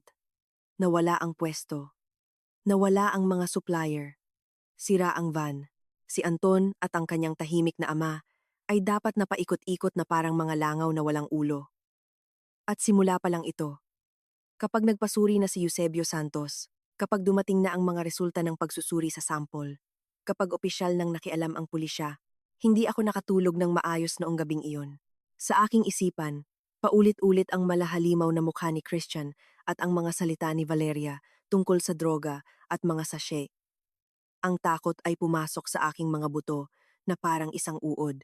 Nagising ako ng madaling araw, basang-basa sa malamig na pawis, pagkatapos ng isang bangungot kung saan hinahabol ako ni Christian na may dalang hiringgilya. Sa labas, sumisikat na ang araw, ngunit hindi nito nagawang pawiin ang kadiliman sa aking puso. Pumasok ang nurse upang palitan ang aking gamot. Ang kas sa aking braso ay isang mabigat na paalala ng lahat ng nangyari. Ang aking ina, nang makita ang aking itsura, ay nag-aalang nagtanong kung masakit ba ang aking sugat, kung hindi ako nakatulog ng maayos. Umiling ako ng walang imik. Ang takot na iyon ay hindi maipahayag sa salita. Bandang 9 ng umaga, sabay na pumasok si Attorney Herrera at ang kapatid ko. Ang mukha ng kapatid ko ay nagpapakita ng pagod ng isang gabing walang tulog. Ngunit ang kanyang mga mata ay kumikinang na parang isang manggaso na natagpuan ang kanyang biktima. Ang abogado, gaya ng dati, seryoso, ay may dalang isang sobre, bunso. Narito na ang mga resulta ng pagsusuri. Sabi ng kapatid ko, hindi mapigilan ang sarili. Ang kanyang boses ay mahina, ngunit puno ng pananabik. Kumabog ang puso ko at binuksan ng abogado ang sobre. Kinuha ang isang ulat at, na may seryosong mukha, sinabi, binibini. Ang pagsusuri sa pulbos na nakuha mula sa sasakyan ni Christian De Leon ay nagpositibo sa methamphetamine. Sabu! Bagaman inaasahan ko na ang marinig ang salitang methamphetamine ay nagdulot sa akin ng isang kilabot na dumaloy mula sa aking mga paa hanggang sa ulo. Agad na nanlamig ang aking mga kamay. Totoo pala. Nagdroga si Christian. Hindi lang siya isang sugarol at violente. Isa siyang drug addict. Napahiyaw ang aking ina. Tinakpan ang kanyang bibig at napaiyak mga luha ng takot at galit. At si Isabela, nakatira sa iisang bubong kasama ng halimaw na yon. Paano kung nagwala siya? Ang mukha ng aking ama ay namutla.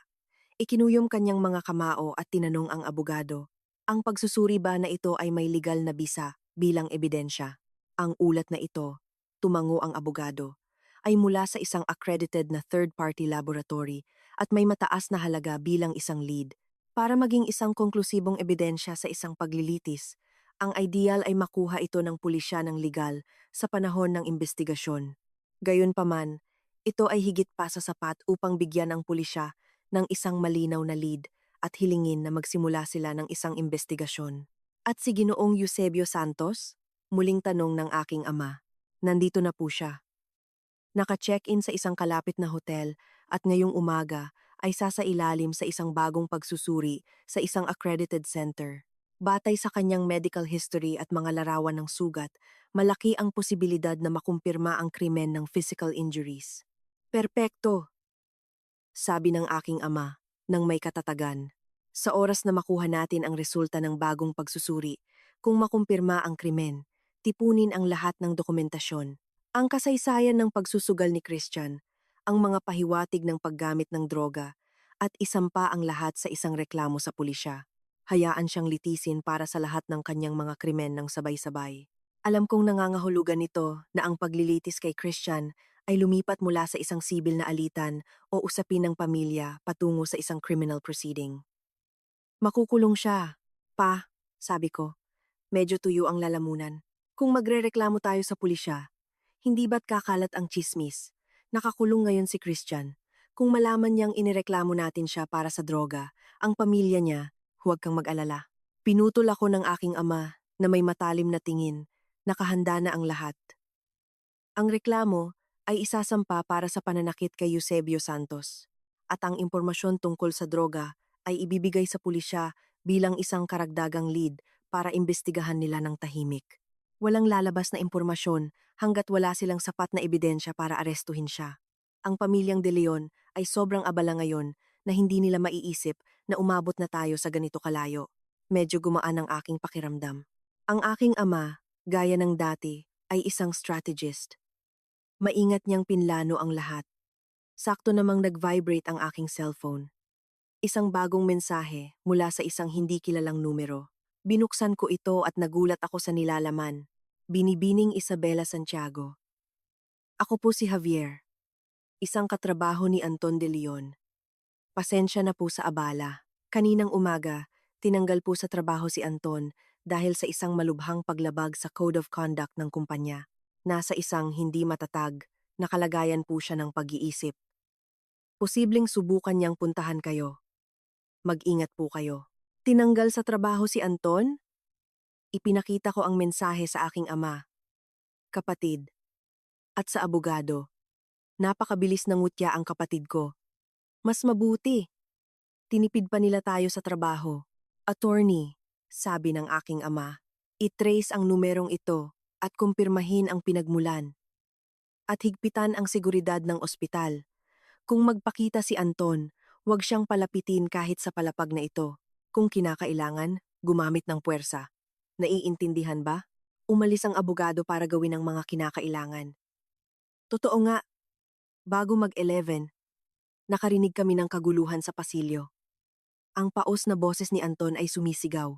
Padaanan niyo ako, kailangan kong makita si Isabela Santiago, asawa ko siya, sino kayo para pigilan ako? Pagkatapos, ang malalim at matatag na boses ng mga security guard at ng mga tao ng kapatid ko. Hiniling ko sa aking ina, nabuksan ng bahagya ang pinto. Ilang metro ang layo. Dalawang malalaking security guard ang humahawak kay Anton sa mga braso. Magulo ang kanyang buhok, malalim ang kanyang mga mata.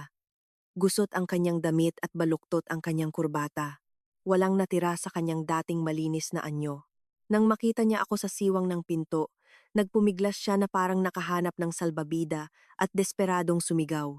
Isabela, Isabela, makinig ka. Sorry. Totoong sorry ako. Please. Patawarin mo ako sa pagkakataong ito lang. Hindi ko kayang mawalan ng trabaho. Kung mawalan ako ng trabaho, malulubog ang pamilya ko. Tiningnan ko siya ng malamig. Walang imik. Nagpatuloy siya sa isang sigaw ng desperasyon. Isabela, 3 taon tayong kasal. Pakiusap, kausapin mo ang mga magulang mo. Sabihin mo sa kanila na ibalik ako sa kumpanya. Ipinapangako ko. Gagawin ko ang lahat ng gusto mo. Pakikinggan ko ang lahat ng sasabihin mo. Kung gusto mong putulin ko ang ugnayan sa nanay ko at kay Christian, gagawin ko. Pakiusap. Putulin ang ugnayan? Nakakatawang sabihin niya iyon ngayon. Wala siyang naiintindihan. Hindi niya naiintindihan na para sa kanya at sa kanyang pamilya, wala na akong nararamdamang kahit katiting na pagmamahal, pagkasuklam at puot lang. Humarang ang kapatid ko sa pinto, tinatakpan ang aking paningin, at sinabi ng malamig kay Anton. Anton, may kapal pa ng mukha kang pumunta rito para sumigaw. Umalis ka. Ayaw kang makita ng kapatid ko. Kung malubog man ang pamilya mo o hindi, wala kaming pakialam. Leo, bayaw.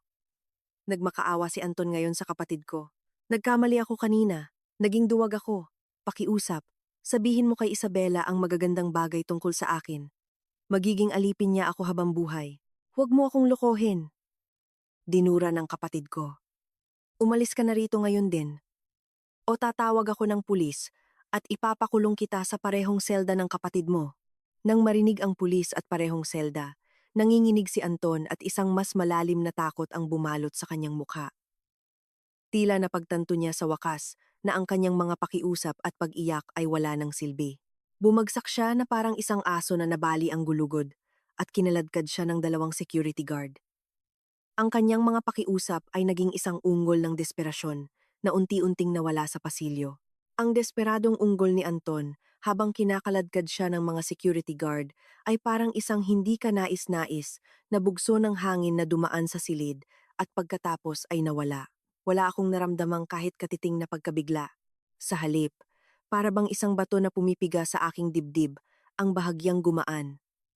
Ang makita siya sa ganoong kaawa-awang kalagayan ay nagpatunay sa akin na tama ang landas na aking pinili. Kinagabihan, dumating ang mga resulta ng bagong medical exam ni Eusebio Santos, gaya ng inaasahan ng abogado. Ayon sa kasalukuyang mga pamantayan, ang sugat sa kanyang ulo ay inuri bilang less serious physical injuries. Nangahulugan nito na ang pananakit ni Christian ay hindi na isang simpleng administratibong paglabag, kundi isang krimen ng aggravated assault. Isang mabigat na krimen na maaaring magresulta sa pagkakakulong. Pumunta agad si Attorney Herrera sa headquarter ng pulisya sa Philippine Drug Enforcement Agency, dala ang lahat ng dokumentasyon, ang medical report ni Eusebio, ang naunang extrajudicial settlement, ang mga record ng pagsusugal ni Christian, at ang pinakamahalagang piraso, ang ulat ng pagsusuri sa methamphetamine. Pinili niya ang PIDEA hindi lang dahil ito ang espesyal na unit para sa mga krimen sa droga, kundi para rin sa tulong ng impluensya ng aking ama. Ang kaso ay tratuhin ng may pinakamataas na prioridad at ang investigasyon ay isasagawa ng may pag-iingat. Nang bumalik ang aking ama, ipinaalam niya sa amin na tinanggap na ng pulisya ang reklamo at dahil sa kalinawan ng mga pahiwatig at katatagan ng mga ebidensya, nagpa siya silang pag-isahin ang mga investigasyon. Opisyal silang magsisimula sa pananakit kay Eusebio Santos at kasabay nito, lihim na iimbestigahan ang mga hinala sa pagbebenta ng droga ni Christian. Sa oras na magkaroon sila ng konklusibong ebidensya, aarestuhin nila siya. Matatapos din ito sa lalong madaling panahon, sabi ng aking ama na mahinahong nakaupo sa tabi ng aking kama. Sa oras na handa na ang pulisya, maaari nila siyang arestuhin anumang oras. Tumango ako. Ang batas, na parang isang mabagal ngunit tumpak na talim, ay dahan-dahang bumababa sa leeg ni Christian. Ang tanging trabaho ko ay maghintay ng may pasensya, at samantala, ipatikim sa kanila ang lasa ng pag-iisa at kahihiyan. Pa, sabi ko. Pagkatapos mag-isip sandali, ang maghintay na kumilos ang pulisya ay parang kulang. Ang pinakamahalaga sa pamilyang De Leon ay ang sasabihin ng iba.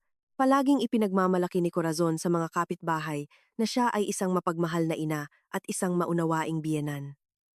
Gusto kong hindi na niya muling maitaas ang kanyang ulo. Tiningnan ako ng aking ama na may halong pagtatanong at kasiyahan. Anong nasa isip mo? Ang katotohanan tungkol sa kanilang maruming pamilya ay hindi lang dapat natin malaman, sabi ko ng mahinahon. Kailangang malaman ng kanilang mga kapitbahay, kanilang mga kamag-anak, kailangan nilang lahat malaman kung anong klasing tao ang bunsong anak na labis na minamahal ni Corazon at kung paano pinahintulutan ng kanyang panganay na anak ang pananakit ng kanyang kapatid at inabandona na ang kanyang asawa. Teritoryo ko yan. Bulalas ng kapatid kong si Leo tuwang-tuwa. Gusto mo bang magdikit ako ng mga poster sa lobby ng building nila? O magdala ng mga barkada para ipagsigawan ito gamit ang isang megaphone sa ilalim ng kanilang bahay? Umiling ako. Masyadong halatayan at maaaring magdulot sa atin ng problema. Humiling ako sa kapatid ko ng papel at panulat. Ako ang nagdidikta at siya ang nagsusulat. Ang nilalaman ay pinaghalong katotohanan at kalahating katotohanan, ngunit malinaw ang mensahe. Una, tungkol sa kung bakit ipinasara ang De Leon's Eatery. Nagbabala kami na ang mga may-ari ay gumagamit ng mababang kalidad na mga sangkap, na ang kalinisan ng kusina ay kasuklam-suklam, at na ang kaligtasan sa sunog ay wala na naglalagay sa panganib sa buhay ng mga customer. Pinayuhan namin silang huwag nang tumapak muli sa lugar na iyon. Pangalawa, tungkol sa bunsong anak, si Christian. Ikinuwento namin na siya ay isang tamad at delinkwente, mahilig sa away at sugal, na mayroon pang ang mga utang sa mga loan shark na pumunta sa kanilang bahay para hanapin siya. At na ngayon, dahil sa isang alitan ng pamilya, umabot sa puntong itinulak niya ang kanyang hipag sa hagdan at kaya nasa selda siya. Pangatlo, tungkol sa panganay na anak, si Anton. Ipinahiwatig namin na bagaman mukha siyang disenteng lalaki, sa katunayan, isa siyang duwag na walang ginawa habang halos patayin ng kapatid niya ang kanyang asawa. Na para protektahan ang kanyang kapatid, sinubukan pa niyang pilitin ang kanyang nasaktang asawa na pumirma ng isang kasunduan at nakakamakailan ay tinanggal siya sa trabaho dahil sa mga problema sa integridad. Hindi namin binanggit ang tungkol sa droga. Iyon ang baraha na lalaruin ng pulisya. Ngunit sa mga ganitong nasasalat na iskandalo, ang tama sa pride ni Corazon ay magiging mapanira. Nagprint ang kapatid ko ng 12 kopya sa iba't ibang mga printing press. Pagkatapos ay inupahan niya ang ilang mga hindi kilalang kabataan na sa kalaliman ng gabi ay isinilid ang mga ito sa ilalim ng mga pinto ng lahat ng apartment sa building ng mga De Leon at idinikit sa bulletin board at sa mga poste ng ilaw. Kinabukasan ng umaga, nakahiga sa kama ng ospital, inilarawan ko sa isip ang maliit na media storm na dapat ay nagaganap sa komunidad ng mga kapitbahay ng mga De Leon. Totoo nga, tanghali. Nagbigay ng balita ang aming impormante sa lugar. Sir Leo, tagumpay po. Ngayon sa buong building, wala nang ibang pinag-uusapan kundi ang pamilyang De Leon. Nagbubulungan ang mga matatandang babae na si Corazon na laging nagpapakadakila ay may pamilyang sira-sira. Kaninang umaga, nang lumabas siya para mamili, pinalibutan siya ng mga kapitbahay na dati niyang kasama sa Zumba. Namula siya na parang kamatis, hindi alam kung anong isasagot at tumakbo pabalik sa bahay. Ang ama, si Gonzalo, na dati nang hindi lumalabas, ngayon ay hindi na umaalis ng bahay. At si Anton, dumaan sandali, ngunit narinig niyang tinatawag silang walang hiya at duwag ng mga kapitbahay at tumakas na. Ang marinig ang mga balitang ito ay lalong nagpagaan sa bigat na nararamdaman ko. Minsan, ang ganitong uri ng social lynching ay maaaring masakit kaysa sa isang direktang ekonomikong dagok. Ang sasabihin ng iba na labis na pinahahalagahan ni Corazon. Ako mismo ang dumurog at inihagis sa kanyang mga paa para tapakan niya. Ang bola ng nyebe ay patuloy na lumaki. Pagsapit ng gabi, kahit ang mga malayong kamag-anak ng mga De Leon ay nagsimulang tumawag upang magtanong kung ano ang nangyayari. Ang ilan ay may tunay na pag-aalala, ang iba ay may maitagong panunuya. Ang telepono ni Corazon ay dapat na umuusok hanggang sa tila pinatay niya ito. Desperada. Gumamit si Corazon ng isang absurdong taktika. Pumunta siya sa Homeowners Association upang magreklamo na may nagkakalat ng mga pekeng balita tungkol sa kanyang pamilya at hiniling na maglabas ang asosasyon ng isang pahayag upang pabulaanan ang mga ito. Ang resulta ay inaasahan. Ang mga kapitbahay na alam na ang mga tsismis at ngayon ay may mga flyer bilang ebidensya ay hindi naniwala sa kanya. Sa halip, magalang nilang iminungkahi na kontrolin niya nang mas maayos ang kanyang mga anak at tigilan na ang pagdudulot ng problema sa komunidad. Si Corazon, na napahiya, ay umalis na tuluyang talunan. Alam kong simula pa lang ito, ang mga pisikal na sugat ay hahatulan ng batas, ngunit ang moral na sakit ito ang hindi makataas ng ulo sa iyong sariling kapaligiran. Ang ituro ng lahat ay nagsisimula pa lang. Nagpadala si Anton ng isa pang mensahe mula sa isang bagong numero. Sa pagkakataong ito, hindi ito isang pakiusap, kundi isang akusasyon na puno ng galit. Isabela, ikaw ang may gawa ng mga flyer, no? Hindi ka matutuwa hanggat hindi mo sinisira ang buhay namin at pinipilit kaming umalis ng Maynila. Paano mo nagagawang maging ganyan kasama? Kasama. Nang basahin ko ang salitang iyon, natawa ako. Kung ikukumpara sa ginawa nila sa akin, hindi pa ito ang simula ng kasamaan. Sinagot ko siya ng 2 salita lamang at hinarang ko rin ang numerong iyon. Ang sagot ko ay, karma. Pagkatapos ipadala ang 2 salitang iyon, nakaramdam ako ng malaking ginhawa na parang uminom ako ng isang basong malamig na tubig sa gitna ng tag-init. Anong mukha kaya ang ilalagay ni Anton? Galit? Desperasyon? Ayoko nang isipin. Ang pamilyang De Leon ay parang isang baboy na naipit sa putikan. Habang lalo silang gumagalaw, mas mabilis silang lulubog. Ang kailangan ko lang gawin ay manood ng malamig mula sa pampang. Ang pagkalat ng mga chismis ay mas mabilis kaysa sa inaasahan ko. Walang tigil sa pagpapadala ng balita ang impormante ng kapatid ko. Ang pamilyang De Leon ay naging katatawanan ng kapitbahayan. Hindi na lumalabas ng bahay si Corazon, at ang asawa niyang si Gonzalo ang namimili ng patago sa madaling araw. Ang mga babaeng dati niyang kaibigan ay iniiwasan na siya sa kalye, na para bang takot na mahawa sa kanyang malas. Ang pag-iisa at paghamak na ito ay dapat na hindi matiis para sa kanya, ngunit hindi pa sapat. Ang tunay na main ay nasa investigasyon ng pulisya. 4 na araw pagkatapos maipamahagi ang mga flyer, pumunta sa aking silid sa ospital ang aking ama at si Attorney Herrera. Ang mukha ng abogado ay nagpapakita ng pinaghalong pagod at pananabik. Binibini, may malaking pag-unlad sa investigasyon ng pulisya, sabi niya nang walang paligoy-ligoy. Nahanap na namin ang tiyak na ebidensya laban kay Christian. Agad akong umupo, pansamantalang nakalimutan ang sakit sa aking tiyan. Nakahanap na ba sila ng direktang ebidensya na nagdodroga siya? Isang bagay na mas maganda, sabi ng abogado. Sa pamamagitan ng technical means, natukoy ng pulisya ang may-ari ng kahinahinalang numero ng telepono na madalas ka-contact ni Christian. Isa siyang kilalang tulak. Kagabi, sa oras na lumabas si Christian mula sa pagkakakulong, sinundan nila siya hanggang sa abandonadong pabrika sa West Avenue at nahuli siya in flagrante delicto na bumibili ng droga mula sa individual na iyon. Ang pag-aresto ay malinis at, sa paghahalughog, nakita sa kanya ang isang maliit na halaga ng methamphetamine at ang mga gamit para dito. Huli in flagrante delicto? Kumabog ang puso ko. Ngayon, wala na siyang takas. At ang kaso ni Eusebio Santos? Tanong ko. Pinag-isa na ang lahat. Sumingit ang aking ama sa isang malamig at kalmadong boses. Sa interogasyon, tinanong din siya tungkol sa pananakit kay Eusebio. Sa una, itinanggi niya ang lahat. Ngunit nang makorner sa ebidensya ng droga, bumigay siya at inamin ang lahat, ang droga at ang pananakit. Sa kasalukuyan, nakulong siya bilang person of interest para sa isang krimen laban sa kalusugan ng publiko at isa pang krimen ng aggravated assault at inilipat na sa preventive detention. Sa pagkakataong ito, hindi siya lalabas sa loob ng 10 araw. Person of interest. Preventive detention.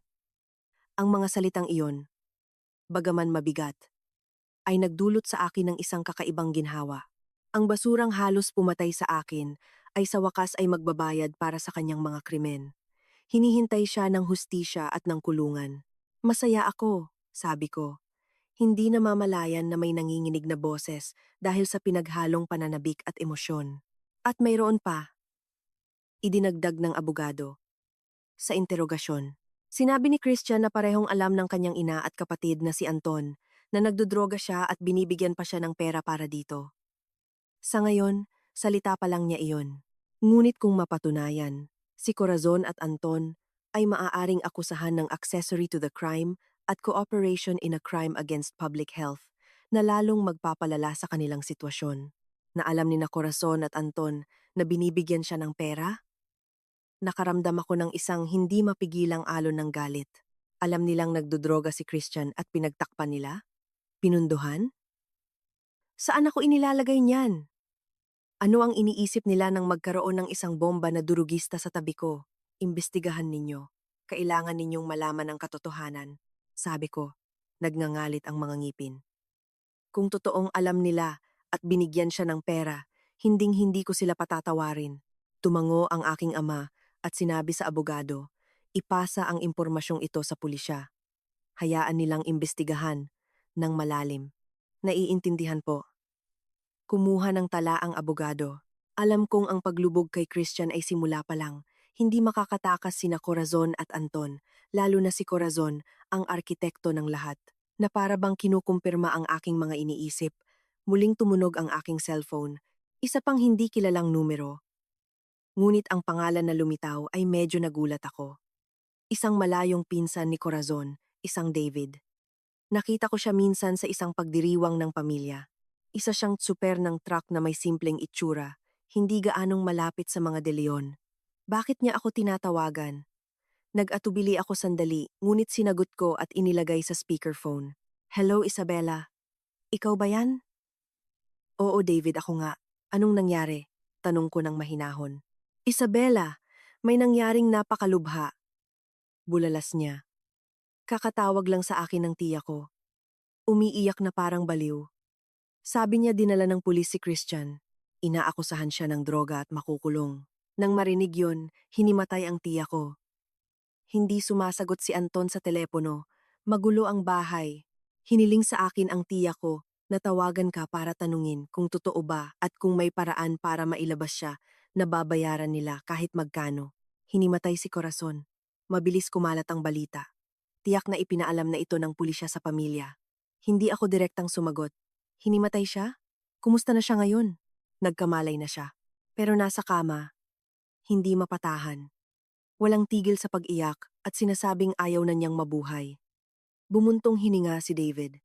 Isabella, alam kong napakasama ng ugali ng tiya ko sa'yo, pero napakaseryoso ng kaso ni Christian. Droga, maaari siyang makulong ng maraming taon.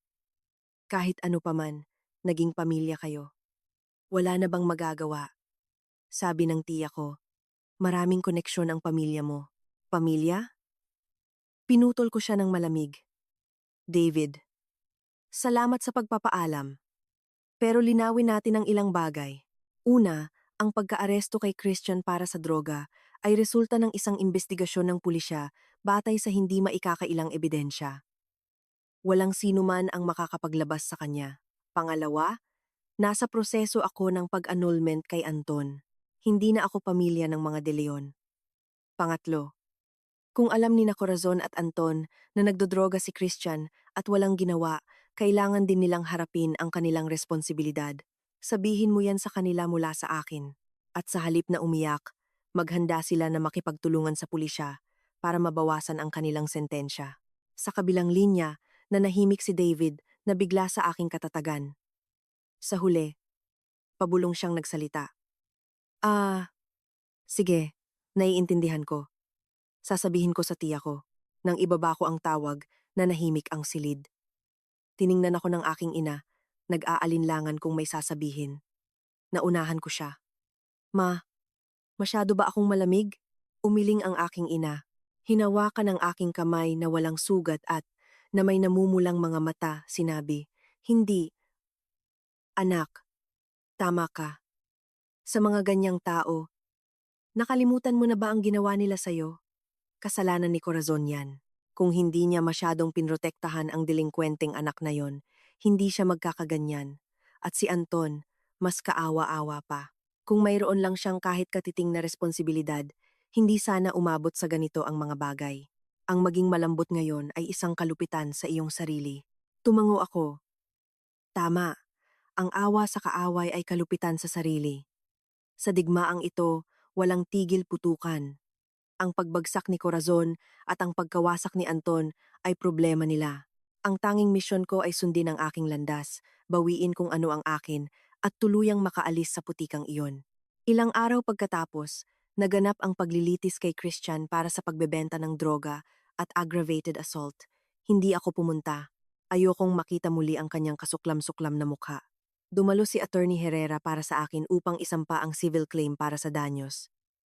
Mabilis ang paglilitis, ang mga ebidensya ay konklusibo, at inamin ni Christian ang mga ginawa. Hinatulan siya ng korte ng 5 taon at 6 na buwang pagkakakulong. Paglabas niya, nagbago na ang mundo, at ang kakanyang buhay ay tuluyan ng wasak. Natanggap ko ang balita habang nagre-rehab para sa aking braso sa ospital. Tumatakbong dumating ang kapatid ko para ibalita ito. Isang maikling okay ang nasabi ko, at ipinagpatuloy ko ang paggalaw ng aking mga daliri. Hindi ko naramdaman ang saya na inaasahan ko. Isang pakiramdam lang ng katahimikan na bumabalik na sa ayos ang mga bagay. Isang problema na lang. Ang sentensya ni Christian ang huling martilyo para sa pamilyang De Leon. Si Corazon, nang malaman sa ospital, ay lumala at tila nagdedeliryo na. Si Anton ay tuluyan ng naglaho, patay ang kanyang cellphone, at hindi na niya dinadalaw ang kanyang ina sa ospital. Sa lumang apartment na iyon, ang natira na lang ay ang tahimik na si Gonzalo at isang tagapag-alaga para sa isang matandang babae na nawala sa katinuan. Sa tingin ko, iyon ang tinatawag na isang sirang pamilya. Isinampa ng abogado ang aking reklamo para sa diborsyo. Ni hindi nagkaroon ng lakas ng loob si Anton na humarap sa korte. Nagpatuloy ang korte sa pamamagitan ng summons by publication at itinakda ang petsa ng paglilitis makalipas ang isang buwan. Tiniyak sa akin ng abogado na kahit hindi humarap si Anton, magaganap ang paglilitis in absentia at sa aming mga ebidensya, tiyak ang panalo, ang danyos. Kahit hindi niya bayaran agad, ay ipapatupad ng korte sasamsamin at isusubasta ang lahat ng kanyang mga ari-arian hanggang mabayaran ng utang ang kanyang bahagi sa lumang apartment. Ang mga muebles, kahit ang sirang van, lahat ay sasamsamin at ibebenta. Hindi ako nagmamadali. Ang gusto ko ay hindi bilis, kundi isang tiyak na katapusan. Papanoorin ko kung paano nila mawawala ang lahat at mabulok sa kanilang desperasyon. Isang linggo bago ang paglilitis, pinalabas na ako sa ospital. Sinundo ako ng aking mga magulang at kapatid. Paglabas ng ospital, nasilaw ako sa araw ng taglamig. Huminga ako ng malalim ng malamig at malayang hangin. Nakaupo sa kotse, pinapanood ang tanawin na dumadaan. Naramdaman kong ang aking buhay sa ospital, puno ng sakit at paghihirap, ay sa wakas ay natapos na. Hindi ako umuwi sa bahay ng aking mga magulang, kundi sa isang luxury penthouse sa sentro ng lungsod na kapangalan sa akin. Isang bagong lugar. Walang anumang alaala ng mga De Leon. Kailangan kong tuluyang kumawala sa nakaraan at magsimulang muli. Dahan-dahan, bumalik ako sa aking rutina. Nagtatrabaho mula sa bahay. Madalas akong dalawin ni Valeria. Dinala niya ako sa isang spa, dinalhan ng paborito kong mga dessert, at hindi kailanman binanggit ang mga De Leon. Ang aking mga magulang at kapatid ay maingat din sa pagtrato sa akin. Iniiwasan na ipaalala ang mga teribleng araw na iyon. Ang panahon ang pinakamagaling na gamot at ang pinakamatarungang hukom. Habang ginagamot ko ang aking mga sugat, dahan-dahan nitong nilalamon ang pamilyang De Leon. Sa pamamagitan ng abogado, nakakatanggap ako ng mga balita paminsan-minsan. Nagtatrabaho si Gonzalo sa construction para lang mabayaran ang mga gamot ng kanyang asawa at ang upa. Kinailangan nilang iwanan ang lumang apartment at lumipat sa isang mas maliit at masikip na lugar tungkol kay Anton. Wala pa ring balita. Nang marinig ang mga bagay na ito, nanatiling kalmado ang aking puso. Walang saya, walang lungkot. Para sa akin, sila ay mga estranghero. Dumating ang araw ng paglilitis para sa diborsyo. Hindi ako dumalo. Ipinagkatiwala ko ang lahat sa abogado. Ang resulta ay inaasahan. Hindi humarap si Anton. Ang hukom, pagkatapos suriin ang mga ebidensya, ay naglabas agad ng desisyon. Ipinagkaloob ang diborsyo sa pagitan nina Isabela Santiago at Anton de Leon. Hinatulan si Anton de Leon na magbayad kay Isabela Santiago ng danyos na 6 na milyong piso sa loob ng 30 araw mula sa pagiging pinal ng desisyon. Dinala sa akin ng abogado ang isang kopya ng desisyon, puting papel, itim na letra at ang selyo ng korte. Nang hawakan ko ang malamig na papel na iyon at basahin ang mga salitang Dissolution of the Bond of Matrimony, naramdaman kong ang malaking bato na pumipiga sa aking puso ay nadurog at nawala. Tapos na.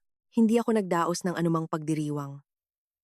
Ang mga ilaw ng lungsod ay kumikinang at ang aking puso ay mas payapa kaysa dati. Nagtagumpay ba ako? Nasa kulungan si Christian. Nawala sa katinuan si Corazon. Naglaho si Anton. At wasak ang pamilya. Nagbayad sila ng isang teribleng halaga para sa lahat ng ginawa nila sa akin. Ngunit alam ko na ang tunay na tagumpay ay hindi kung gaano sila naging kaawa-awa, kundi na sa wakas ay nakaalis ako sa putikang iyon at nabawi ko ang kontrol sa aking buhay. Hindi na ako ang aping si Isabela ng pamilyang De Leon. Ako ay isang bagong Isabela, malaya at malakas. Ang mga sugat ng nakaraan ay mananatili bilang mga peklat, ngunit hindi na ito masakit. Ang puot, sa paglipas ng panahon at sa tulong ng hustisya, ay naglaho, naging isang alaala na ayaw ko nang balikan. Ilang araw pagkatapos, kasama ang abogado, kinumpleto ko ang mga huling papeles ng diborsyo. Paglabas ng City Hall, tiningnan ko ang sertipiko sa aking kamay. Tumama dito ang sikat ng araw. Nakakasilaw. Binibining Santiago, sabi ng abogado na may ngiti. Binabati kita sa iyong kalayaan. Tumango ako at inilagay ang sertipiko sa aking bag. Oo, kalayaan. Hindi pa kailanman naging ganito katotoo at kahalaga ang salitang iyon para sa akin. Tumingala ako sa asul na langit at huminga ng malalim. Ang hangin ay may amoy ng basang lupa ng unang bahagi ng tagsibol, tapos na ang taglamig. Ang aking tagsibol ngayon ay nagsimula na. Ang landas sa hinaharap ay tatahakin kong mag-isa. Ngunit ito ay magiging isang maganda at maningning na landas. Iniwan ang pamilyang De Leon magpakailanman sa kanilang malamig at desperadong taglamig. At dito nagtatapos ang kwento ngayong araw.